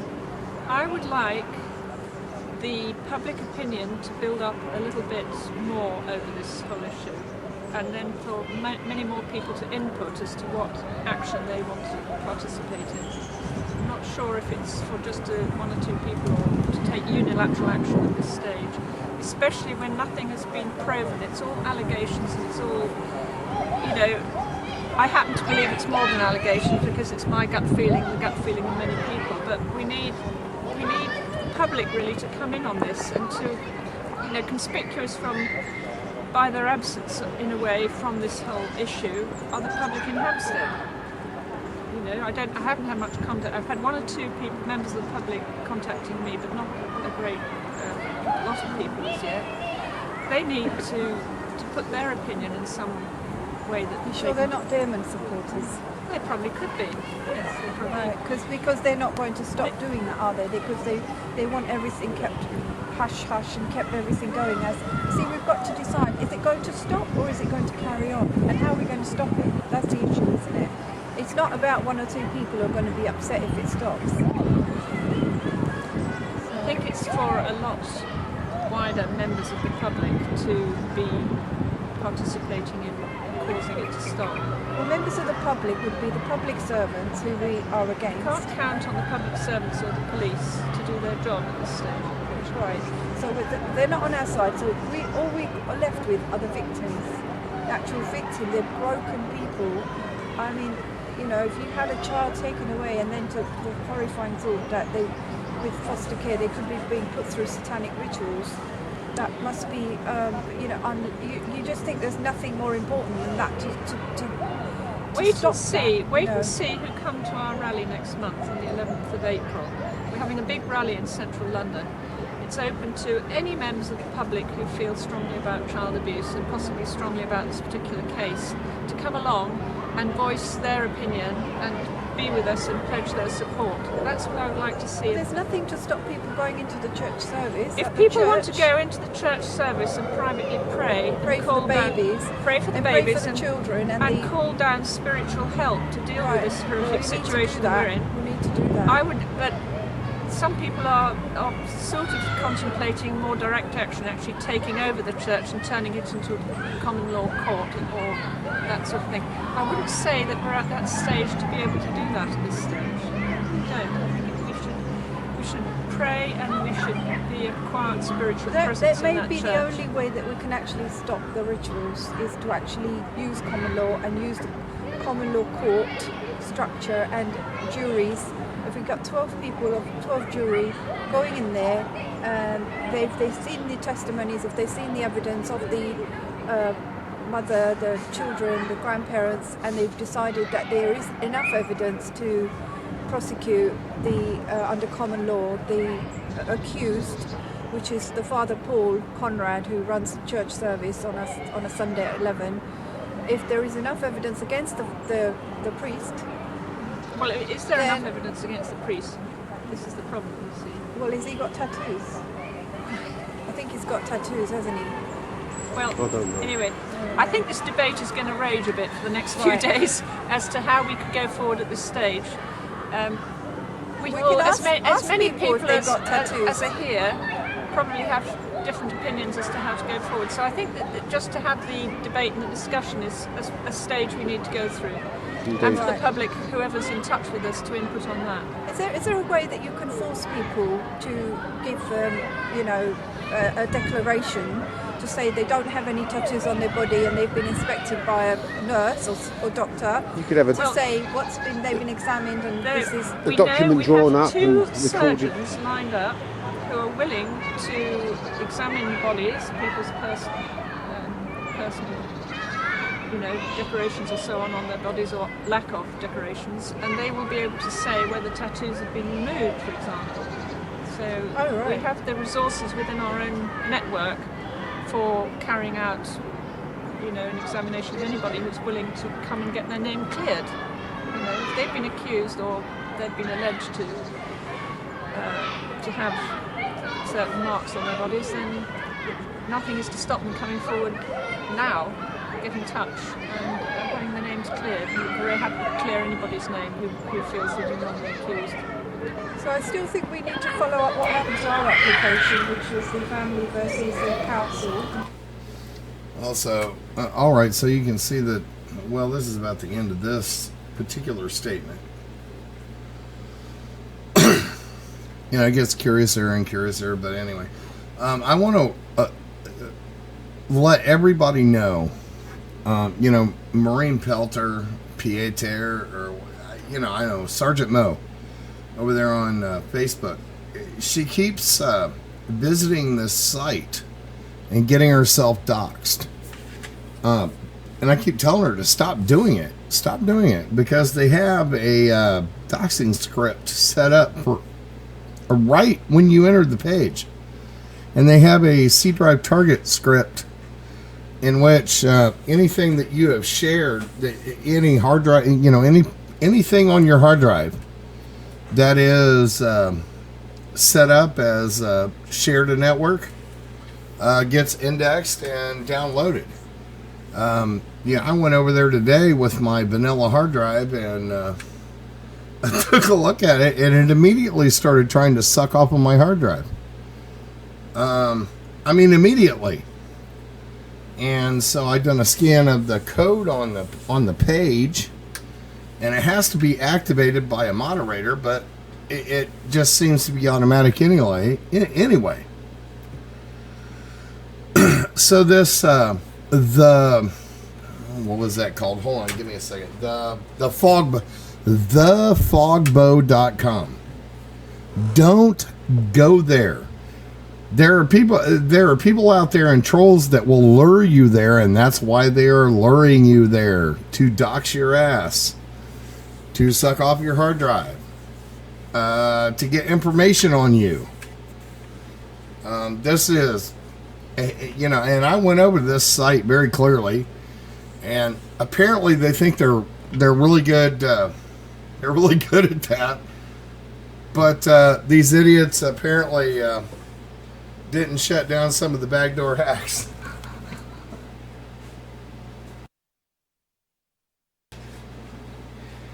So they're all passing around secret messages, and you know, I'm looking at these secret messages, and I'm like, wow, that's literally what it is. It is a troll school. And not only is it a troll school, it is a cyber stalking school. I mean, how bored do you gotta be?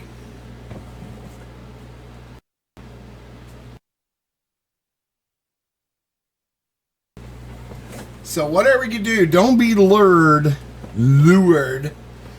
over into the... well, I said the name a minute ago. My brain refuses to want to remember. Thefogbow.com. Don't be lured over there, because I'm watching it kind of explode onto Facebook, at least on my Facebook, in which you want to go click on it. And, you know, Sergeant Mo, you need to quit posting the links to it, because all you're doing is getting all your listeners doxxed as well. Oh, wait. Well, you know, here, I have to also consider another thing.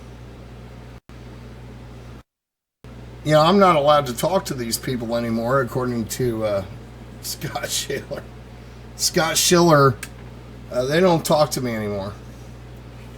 Although I had them on every day when, you know, when the shit was going down. They won't talk to me anymore now.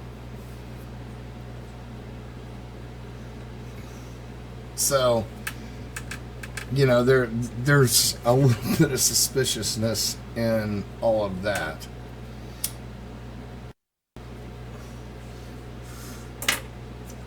It just seems like everything is so damn suspicious. You know, it's like... yeah, you look around your social media networks and your YouTubes and your emails and all that kind of stuff, and it just seems like, what the hell's going on here? Maybe I should just turn off the goddamn internet, go grow some beans, and just say the hell with this mess. You know, and I'm sure you can understand my frustration. You know, we used to have thousands of listeners. Now it's like, it's a banner day if I break 20. Oh, of course, it wouldn't be that way if...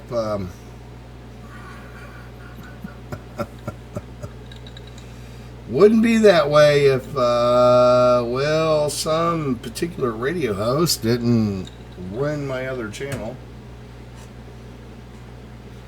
You know, I won't say his name's John B. Dolls. Anyway. You know, there just seems to be something weird going on all the time. And then, you know, this show I'm doing today, you know, I was out researching some other stuff, and I tripped over this. I can't believe I can't believe I've not tripped over this before. I had a host say, well, I reported on this a week ago, or several weeks ago, or whatever. Surprised you didn't hear. Well, you know, send me a link if you think there's something. I don't care if you're a host or a listener or whatever. If you think there's something that needs to be reported, see this up here, you know, up here in the corner. It says, got info, email me, nighthawk@freedomslips.com, so I can go do some research. But it all gets so strange.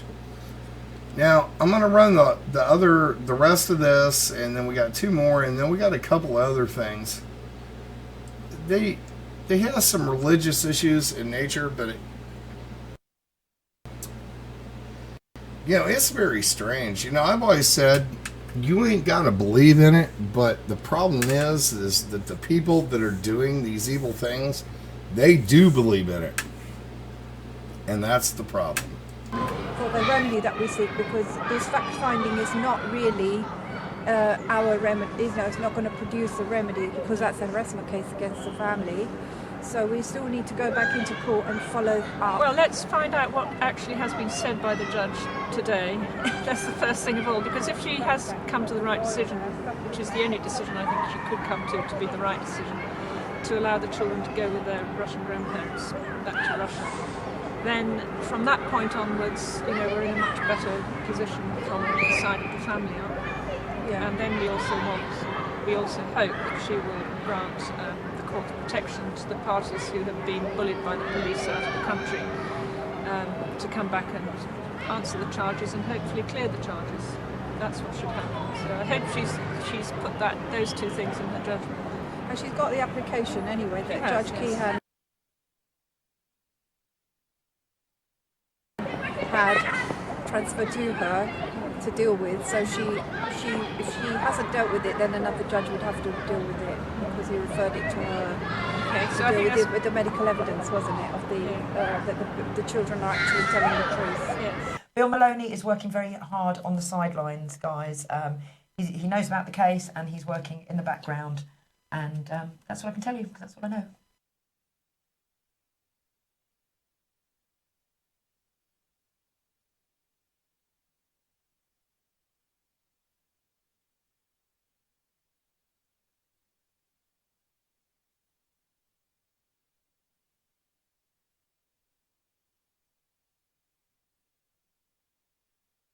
So we're not in London today. We're at a place called Rowan House, which is in Suffolk. And today's date is the 17th of September, and it's 10:31. Okay. What I'd like to do is can you tell us your full name, can you? Elise is my real name. Yep. My middle name is Grace, and my surname is Graver. Yes. And there are two other people here. My name's Steve, and I'm pleased. And we've met a few times now, haven't we? And we've done a couple of these interviews. So do you remember how many we've done before? 3? No, this is number 3. So we've done 2. We've done one at Barnet, one in Wood Green, and then today. So this is number 3. Oh. And then there's another chap. Can you remember his name? Carl, that's right, Carl. And this other one is Matt and Sarah, and we met Cleo yesterday. Oh, did you? Oh, so you met, today's Carl, so Matt and Cleo, they work in my office and they work with me. Yeah, but I met Cleo was at the hospital yesterday. Yeah? And blonde. Yeah, she works with me, but she's not here today. It's only me and Carl. And what we're here today is just carry on really what we've been talking about, because there's been so How much. it all started. Well, we spoke a few bits, haven't we? And then whilst we was on our way here, we said Some of them are not true. That Abraham told us to say. Yeah, that's what you said. You said on the that's car. right. Yeah. So what we'll do, that's where we'll start. But before we do, I'd like to just go through the rules again. I know you're probably sick of hearing. I don't remember. Gosh, can you remember them, can you? Alright, by the way, I wanted to let you know, this is where that same cop pulled her back in to interrogation and guided her into kind of changing her original story. And the reason I'm playing this is because, you know, we want all sides of this. You know, we're not just going to do a one-sided story. So this is the other side of this end. Don't lie, tell the truth. That is, that is one of the rules. Don't lie and tell the truth. That is a rule. So the first rule, tell me if you remember them or not, is that I wasn't there, so I need you to tell me everything you can. Do you remember that one? Yeah. Yeah? Yeah. And then, if you don't know the answer, what do you say? That I don't know the answer.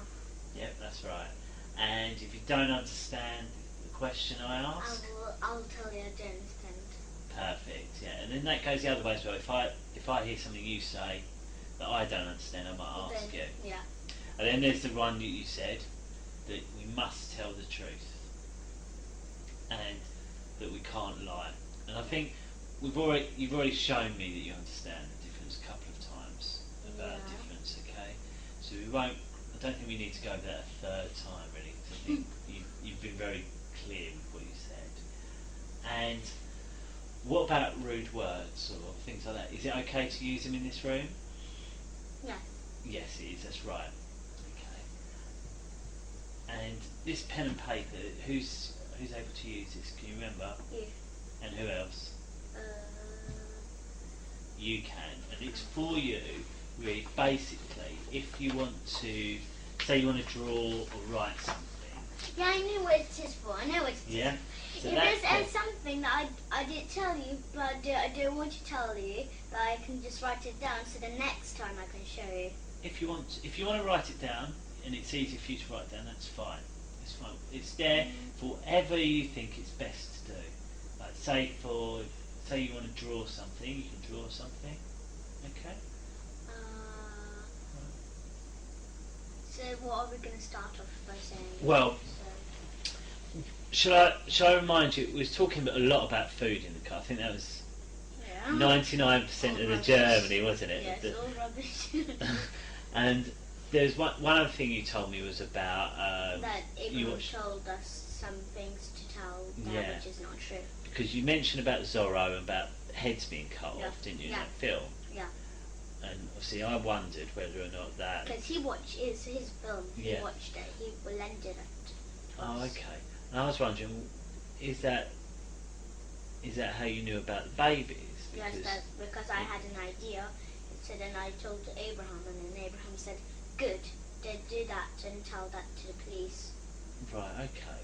So, what I want to start, I just want to start from the beginning. So, tell me, how did it all start? How did it all come out? About? So, when we were in Morocco, we had fun there, but not so much fun. Yeah. But then after, me and Gabriel were watching a movie, which is the Zorro. Yeah. The movie, which is the Zorro. So then after we were watching it, and after it finished, Abraham came out of the balcony, and he came and told and said to us that he said like who's touching you, and then everything like that, and then we guessed and guessed and guessed, and then after he said nope, it's your father. So then after we had an idea to tell that he just kills babies and stuff because we watched the Zorro. Okay.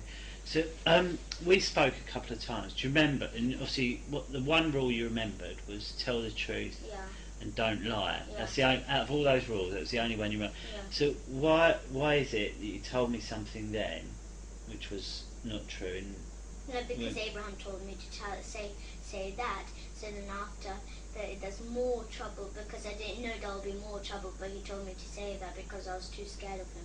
Oh, okay.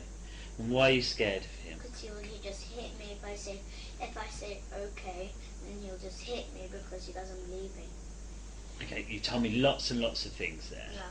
So what I want to start with, she was in Morocco. Yes. You're watching Mask of Zorro. Yeah. And what is that film, Mask of Zorro? So it's all about like baddies are from California and they come and there's goodies are living in California and they build buildings and then they have like gunpowder all around the building, the wooden buildings. Yeah. And all the people in California are all trapped in there. Yeah. So then after the baddies so some people escape. Yeah. But then the baddies, the leader goes after them. Well, really, that's right at the end. But at first, is that when the people are all free, nothing bad happened. Okay. There were two boys, and then this Mask of the Zero, he was, I don't know what country it is, but there were two boys. They lived in a place, and there was like a bad king, and there was this prison. There was not prisoners. There were good people, because he took the good people into prison. Yeah.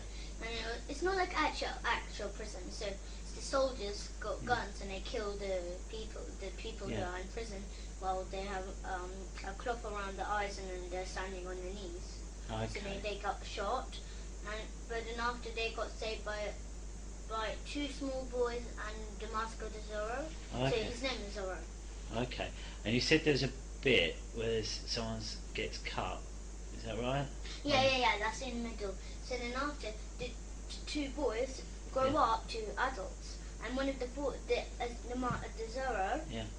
his man, and he's a hero in the film, and he gives this big silver necklace to one of the boys because he helped. So he had the idea to put this big satchel of rock and kill the soldiers. Yeah.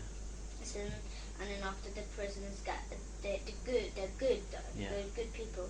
So then they get all free, and then they run for their life. But then after the Zorro, he comes and gives this big necklace to the oldest boy who had the idea. Yes, and then after when he growed up, there's this bad man who was from California. He looks a bit like my dad actually, but he just got long hair, up to here. Yeah. So then after his baddie, he had a whole group of soldiers, and after he knew one of the boys. They were actual brothers. Or the one with the necklace. He knew that was the necklace of the Zorro, so he tried to kill him. Right. So because those two boys, which are grown-ups now, they were wanted down in California just because of the Zorro. So then after they both got caught, and then after they were just coming to California. Then the people there, they had posters all around, and it says the two boys, they look just the same, the two men, they look just the same like on a poster. So then it says wanted, and after people there, they all catch them to try to catch them. But then at the end they escape. One man escapes, but the other one gets caught by this California leader. Yeah. Yes, he gets caught. As I said, he looks like my dad. Not the man. Yeah. Not, but the California leader. Yeah. And then after he killed. Well, he tried the second man. He tried to run away, but then he got shot. And after, and then his other brother, he tried to save him, but then he got the shot. So then after Californian leader just got out his sword and just sliced off his head. Oh, okay. And they covered it in a whole bag. Oh, okay. A big bag and like a sack, Yeah. and took it away and just dumped it into a big hole. And they cut the head and they cut off the hands. Yeah. And put them in small jars and water, and they drink the water from it. Oh, okay. So this is So that was the man that looks like your dad in the film. Done that. Oh, okay. So you're watching that film, and you said Abraham's come in and said, "Who's been touching you?" Yeah. And why do you think he said that? I don't know. He just came in.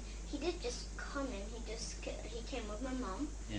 And he said, I think he was planning to get me and Gabriel in trouble, I think.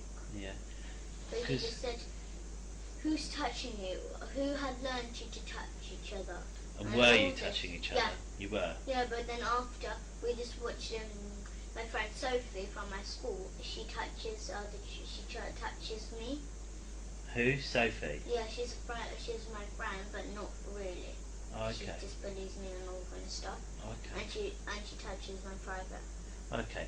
So she's a friend of yours? Yes, but she's not my friend actually. Yeah. But she learned me to do that because I don't know where she got that from, but she just done it to me. Okay. So Sophie showed you how to do it? Yes, and then that's after she And said, what did she show you to do? So she touched me, and then she said, "Touch me." So then I said, "No, that's wrong." So then after she just told me, she just took my hand and just showed took my hand and grabbed my hand and touched it to her private. Oh, okay. And after I said, "Don't do that, Sophie, or you won't be my friend." And she said she does not care. And she said to me to do it to my brother, and then she'll give me a whole big packet of sweets. And did she? Yeah. She said, "I'll give you a whole big packet of sweets tomorrow if you touch your brother forever." So then I touched Gabriel, and then after the next day, when she said she'll give me a packet of sweets, she told me. So then after I said, "Where's the packet of sweets you promised me?" And then she said, "I'm just joking. I'll never give you a packet of sweets." Oh, okay. So Abraham's seen you touching your brother, and then what's happened? And after when he said, "Who learned you to touch?" and all that, and I said, "Sophie learned me to touch Gabriel." Yeah. But then he didn't believe me, so then he said, "No, someone else." And then I just said, it was just Sophie and my friends. That's who they taught me to do that. Yeah. And he said, "No, it's your dad." So then I just done really got blank. Okay. I just thought, why will he say my dad even though it's not true? Okay. So did your dad teach you? Only Sophie and me and Ella. So the stuff that happened in the church and the swimming pool at school, did any of that really happen? No, that was all made up. It was all made up? He told me to say that, and I said, "Why, Abraham? That's not true, though." Okay, so but then he said, "Yes, that is true, so don't lie. Just say that to the police." How did you think about, because you told me about they all dance around with baby skulls. Yes, how did you think of that idea? Because he went like this. They dance around with baby skulls in the church, don't they? That's what Abraham told me. And I said, "No, they don't." And he said, "Yes, they do. Stop lying. You're a little brat." That's what he told me. Oh, okay. So he's told you. Then after I kept on arguing with him that I didn't. And then he said that I'm not arguing with you. You did do that, stupid little cunt. That's what he told me. Oh, okay. That's not very nice, is it? Well, I just thought I'll just say yes, he did do. My father did do that. All right. So, and then what about the stuff that happened at the swimming pool? No, it's not true. Not true. He takes us to the swimming pool, but he just plays with us with the balls there in the swimming pool, and other people are there. Okay. We don't know who. And so, what about all your teachers and all that? They don't do it. They don't do it. They never even met my Mr. Hollins, my teacher. He never even met my dad. He doesn't even know his name. Have you been to his house? So that description you gave of the house. Remember that time when you took us for me and gave it to show the house. Yeah. That's why we didn't show the house, because we didn't know where. Okay. So we just thought to do like a spare place. Yeah. But but we didn't know which house. We just choose any. And what happened? Because you went out before that, didn't you, with your mum? Yeah, that's why he was so fed up with me and Gabriel. Yeah. That we didn't show the house. That's why we keep on like saying, it's over there. But then she said, my mum and Abraham said, no, that's a building where people work. So after I just got in trouble. So then. What do you mean you got in trouble? So then they hurt me a lot, and they said, let's go back home, and then the They police. what you a lot? Sorry. They hurt me a lot. How? So they call me bad words, which hurt my feelings a lot. Right. Yeah. And then they hurt me with the spoon because he said that he will take the spoon just in case. Okay. That's why I keep in. And whose car did you go in? I'm not. It's not our car. It's a taxi. Are you in a taxi? That the taxi knows about. And what taxi did you get? Do you know where Just from? a normal cab. I don't know where from. What car was it? Do you know? Just a black normal cab. Black cab. And where did you pick this cab up from? I don't know. It's his friend. His friend Rob works in there. Rob. Oh, okay. So you've got in this taxi, you've driven around and you couldn't see it. And then after she told me to, my mum told me to show Mr. Hollings' house, and I was like, it's just over there down that road, and then there was just loads of houses lined up, and then she said, and then after Gabriel went with her to show the house, but then after, I stayed with Abraham in a taxi, and then when they came back, my mum took me, and then she said that that's the wrong road, that's not Highgate or anything. Okay. So when we spoke, you told me a lot about Mr. Hollings' house, didn't you? You described everything about it. And you told me even what telly he had. What made you choose that telly? Because at tennis, we go to tennis, and they have a Samsung. Is that why? Yeah. Okay. But you know about this wardrobe with secret doors? Yeah. Because that's from the Zorro, Master of the Zorro movie. It's from Master of Zorro? Because the leader of California, he got this kind of secret passageway full of wardrobe. I just saw that. And then there was one of the good people peeked at him, would go to the passageway, so when he went out of the room, they went in the passageway and they got caught, and then after they got their head cut off. Oh, I see. That makes sense now. What else? You've been to the doctors twice, didn't they?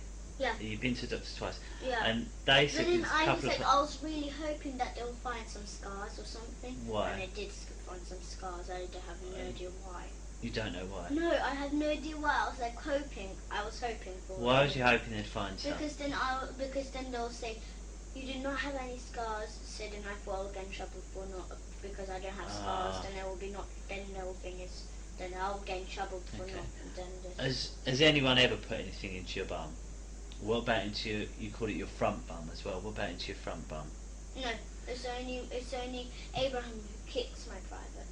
He kicks your privates. What do you mean? So because in Morocco he had his big boots. Yeah. Because it's muddy there. Yeah. Because it's in the mountains.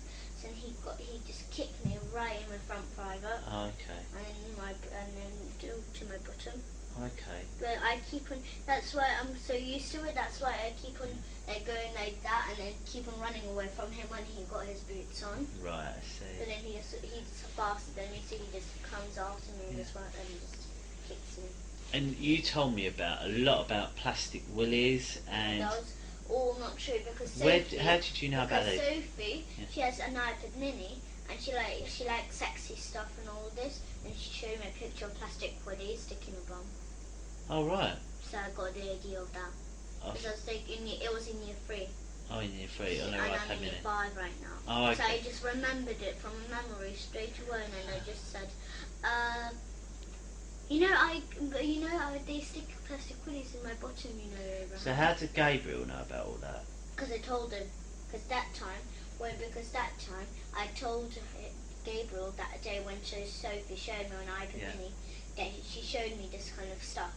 And he said, ew, that's yucky, what she done. So can I make sure, so your dad's never done anything you don't like? He's fine and he's good.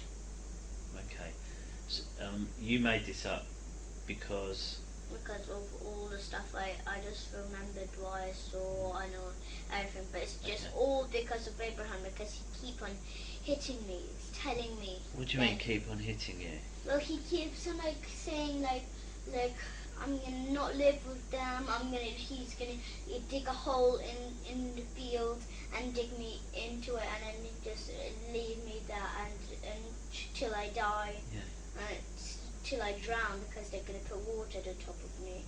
And after I got too scared. And where did all this happen? Morocco. Did it happen in England at all? No, it was in Morocco. All in Morocco? Yes, all in the middle of our holidays. Okay. So has he ever done anything in England? No. Always in Morocco? He never knew that. Okay. When he was in. Okay. And you know when he said that, did he still tell you that he heard my father's voice?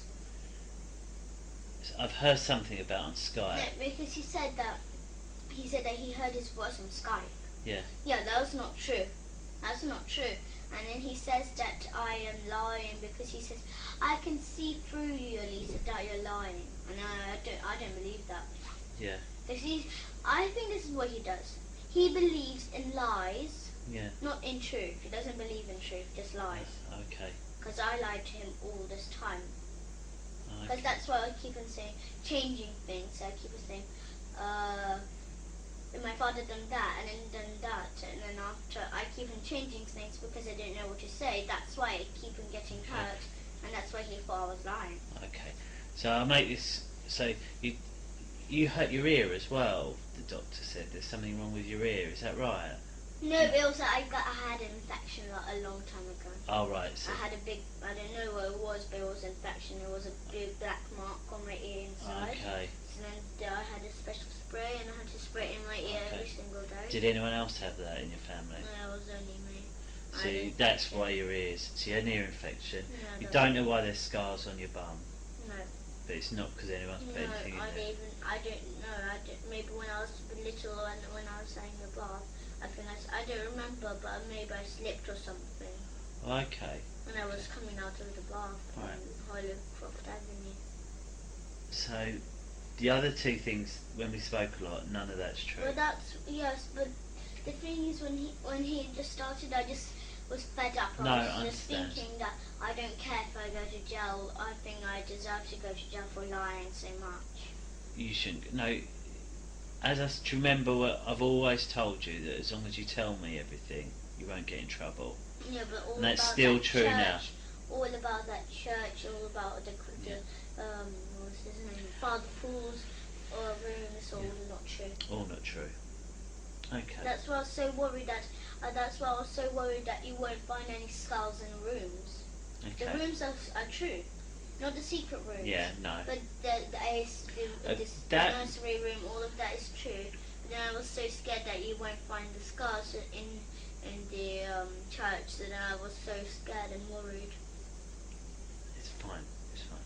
But are you telling me the truth now? Yeah, that's true. Good. So you said it because Abraham kept going on you. You said Abraham has hit you and kicked you. Yes, that's right. And said things, but that was all in Morocco. The whole problem. That was all in Morocco. He was the whole problem. He just, I didn't know. I didn't know what he'd done. Okay. And why has your mum let this happen? Why do you think your mum's let him? My mum believes, she believes in lies too, like Abraham. And where was she when he kicked you? She was just like at the front of Abraham. Okay, and why do you think she let him do it? Did she try and stop it, or? No, she never done that. Never. Why? Never ever. She'll never do that. Why not? No, because she loves him so much. Yeah. That she never shouts at Abraham. Yeah. But Abraham, when he's angry with me and Gabriel, when he says we lie, then he says swear words at the front of my mum. Okay. So, and before Abraham was in the house, I know when we met you was vegan, wasn't you? Raw vegan, is that right? And what was you before Abraham come in? No, even before we were still raw vegan. Oh, was you? My mum but she never put nettles, grass or anything in juices or anything. She just put like apples, all kind of stuff in. And she used to buy us vegetarian jelly beans, vegetarian sausage rolls, but not cereal, not always. She bought a box of cereal, but only a tiny bit, maybe 3 times a week. Okay. Something like that, but not always. But then since we were 6 or 5, yeah. she used to buy us cereal. But then after, when we were 8 and 9, yeah, then she stopped buying cereals and all stuff. Okay. And with that, you call Abraham Papa Hemp, don't you? Yeah, he told us to. Why is that? Because he keeps on saying, "I saved you, Elisa, so you better call me Papa Hemp." Okay, he saved you. How did he save you? He said that he saved us from my father. Okay. And I thought that was just so stupid what he said. Do you like calling him Papa Hemp? Okay. He said he's my real father. And what do you think? He lied about that. And then he lied about him being my mum's sister. No, my mum's brother. To who? So he lied to me and Gabriel. He said that he's my mum's brother. Okay. Which is not true. I thought that is so not true. My mum would have been black like him. Yeah. Okay. And then my grandma will be black like him too. Yeah. Yeah. And his father. Well, actually, yeah, his father and his mother would have been black. Well, my mother's mum and father, yeah, they would have been black too. Okay. If Abraham wasn't my mum's brother. Okay. If he wasn't my mum's brother, then he'll be white, he will be brown, and my mum will be white. Okay. And what do you think about Abraham now? I think he's just. I don't mean to be rude, but I think he's just an idiot. Okay. And what? And why is it you're able to tell me now, and you wasn't able to tell me before with Abraham? Because I thought that before I was too scared to tell. Yeah. But then after, when you mentioned that if it's true or not about the babies, then I wanted to tell, because then I thought you'll never believe me then. Okay. Well, like before, but then when you mentioned it, yeah, then I thought you might believe me. Do you think you'd been caught out? Did you? Or? No, I thought I would get in big trouble for like saying all kind of stuff like that and that and that. Yeah. Okay. As I said, you're not in trouble, but thank you. No. And where is it you'd like to stay, if you could? In Carol's, not Carl's. Carol's, yeah. Carol's. Yeah. Okay. What we'll do, we'll have a little break. I'm just going to have a chat with Carl, just quickly, just to make sure there's nothing else we need, and then I'll have a chat with your brother. Okay? Is that all right? You can watch a bit of Harry Potter or something while you're waiting. All right? Just give me 2 minutes. Just wait here while I speak to Carl.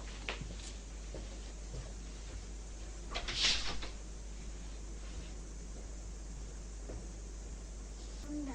Yep. And one there. That's 2. And the last one, see that wire hanging down? That's it. That's 3. And here.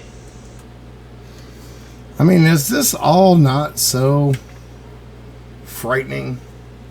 You've been looking at this for several hours with me, and we just get the same rollover. And a child that is not getting off her story, and she's not making anything up, as far as I'm concerned. Yeah, I put that up on the big screen, and I understand interrogation techniques and all that kind of stuff. Watching her eyes, there was no access of the creative mind. It was memory, and that child was working in an eidetic motion, in which she was literally with her hands drawing stuff. Anyway, we may be working, I'm not sure. We're working on getting Deborah Jordan on here. I'm getting ready to move into another bit. Apparently they mask. Whoops. I'm getting ready to work into another bit. I'm going to go offline for 5 minutes and reset, buffer, and restart. And once I get everything worked out, if we got Deborah Jordan coming on tonight or tomorrow or whatever, and then I'll do another reset and restart. I'm not your typical live streamer in which I just get on air and just roll with stuff. Because, you know, I could do segments and then just upload them. But this takes me way less time if I just live stream it and let it archive. Especially when I'm doing this kind of stuff that I'm doing now, is reporting the news, the people reporting the news. And, you know, all this Hampstead stuff is kind of freaky. So listen, folks, go out there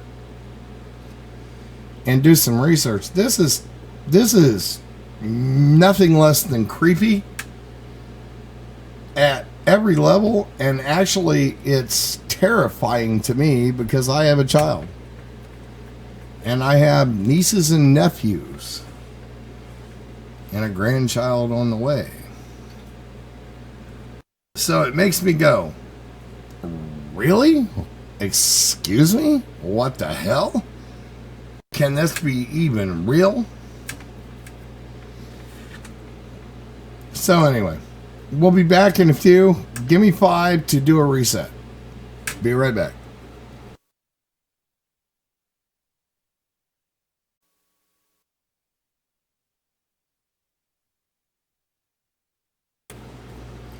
Alright, so we got this all organized, and Deb Jordan's going to be calling in, so I have to wait. I told him 2 minutes because I have to get all this organized and reset and all that kind of stuff. So give me a second. That's exactly what I'm doing right now, is resetting everything. Hopefully this doesn't bleed over into the last bit that I was doing. And hopefully the person I was talking to got the right phone number.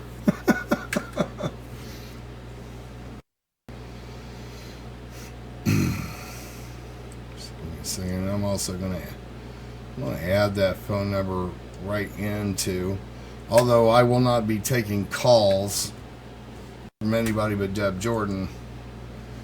The person I talked to, I'm hoping he got the number right, but that's the number right there, 702-605-4277.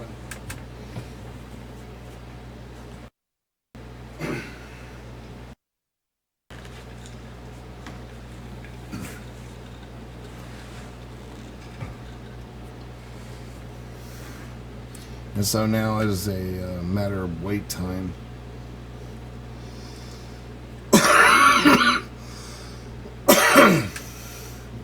Oh, also, Pete Santilli, Eamon Bundy, and Mel Bundy are now out into general population. They're not, or at least in Nevada, they're not being held in solitary confinement.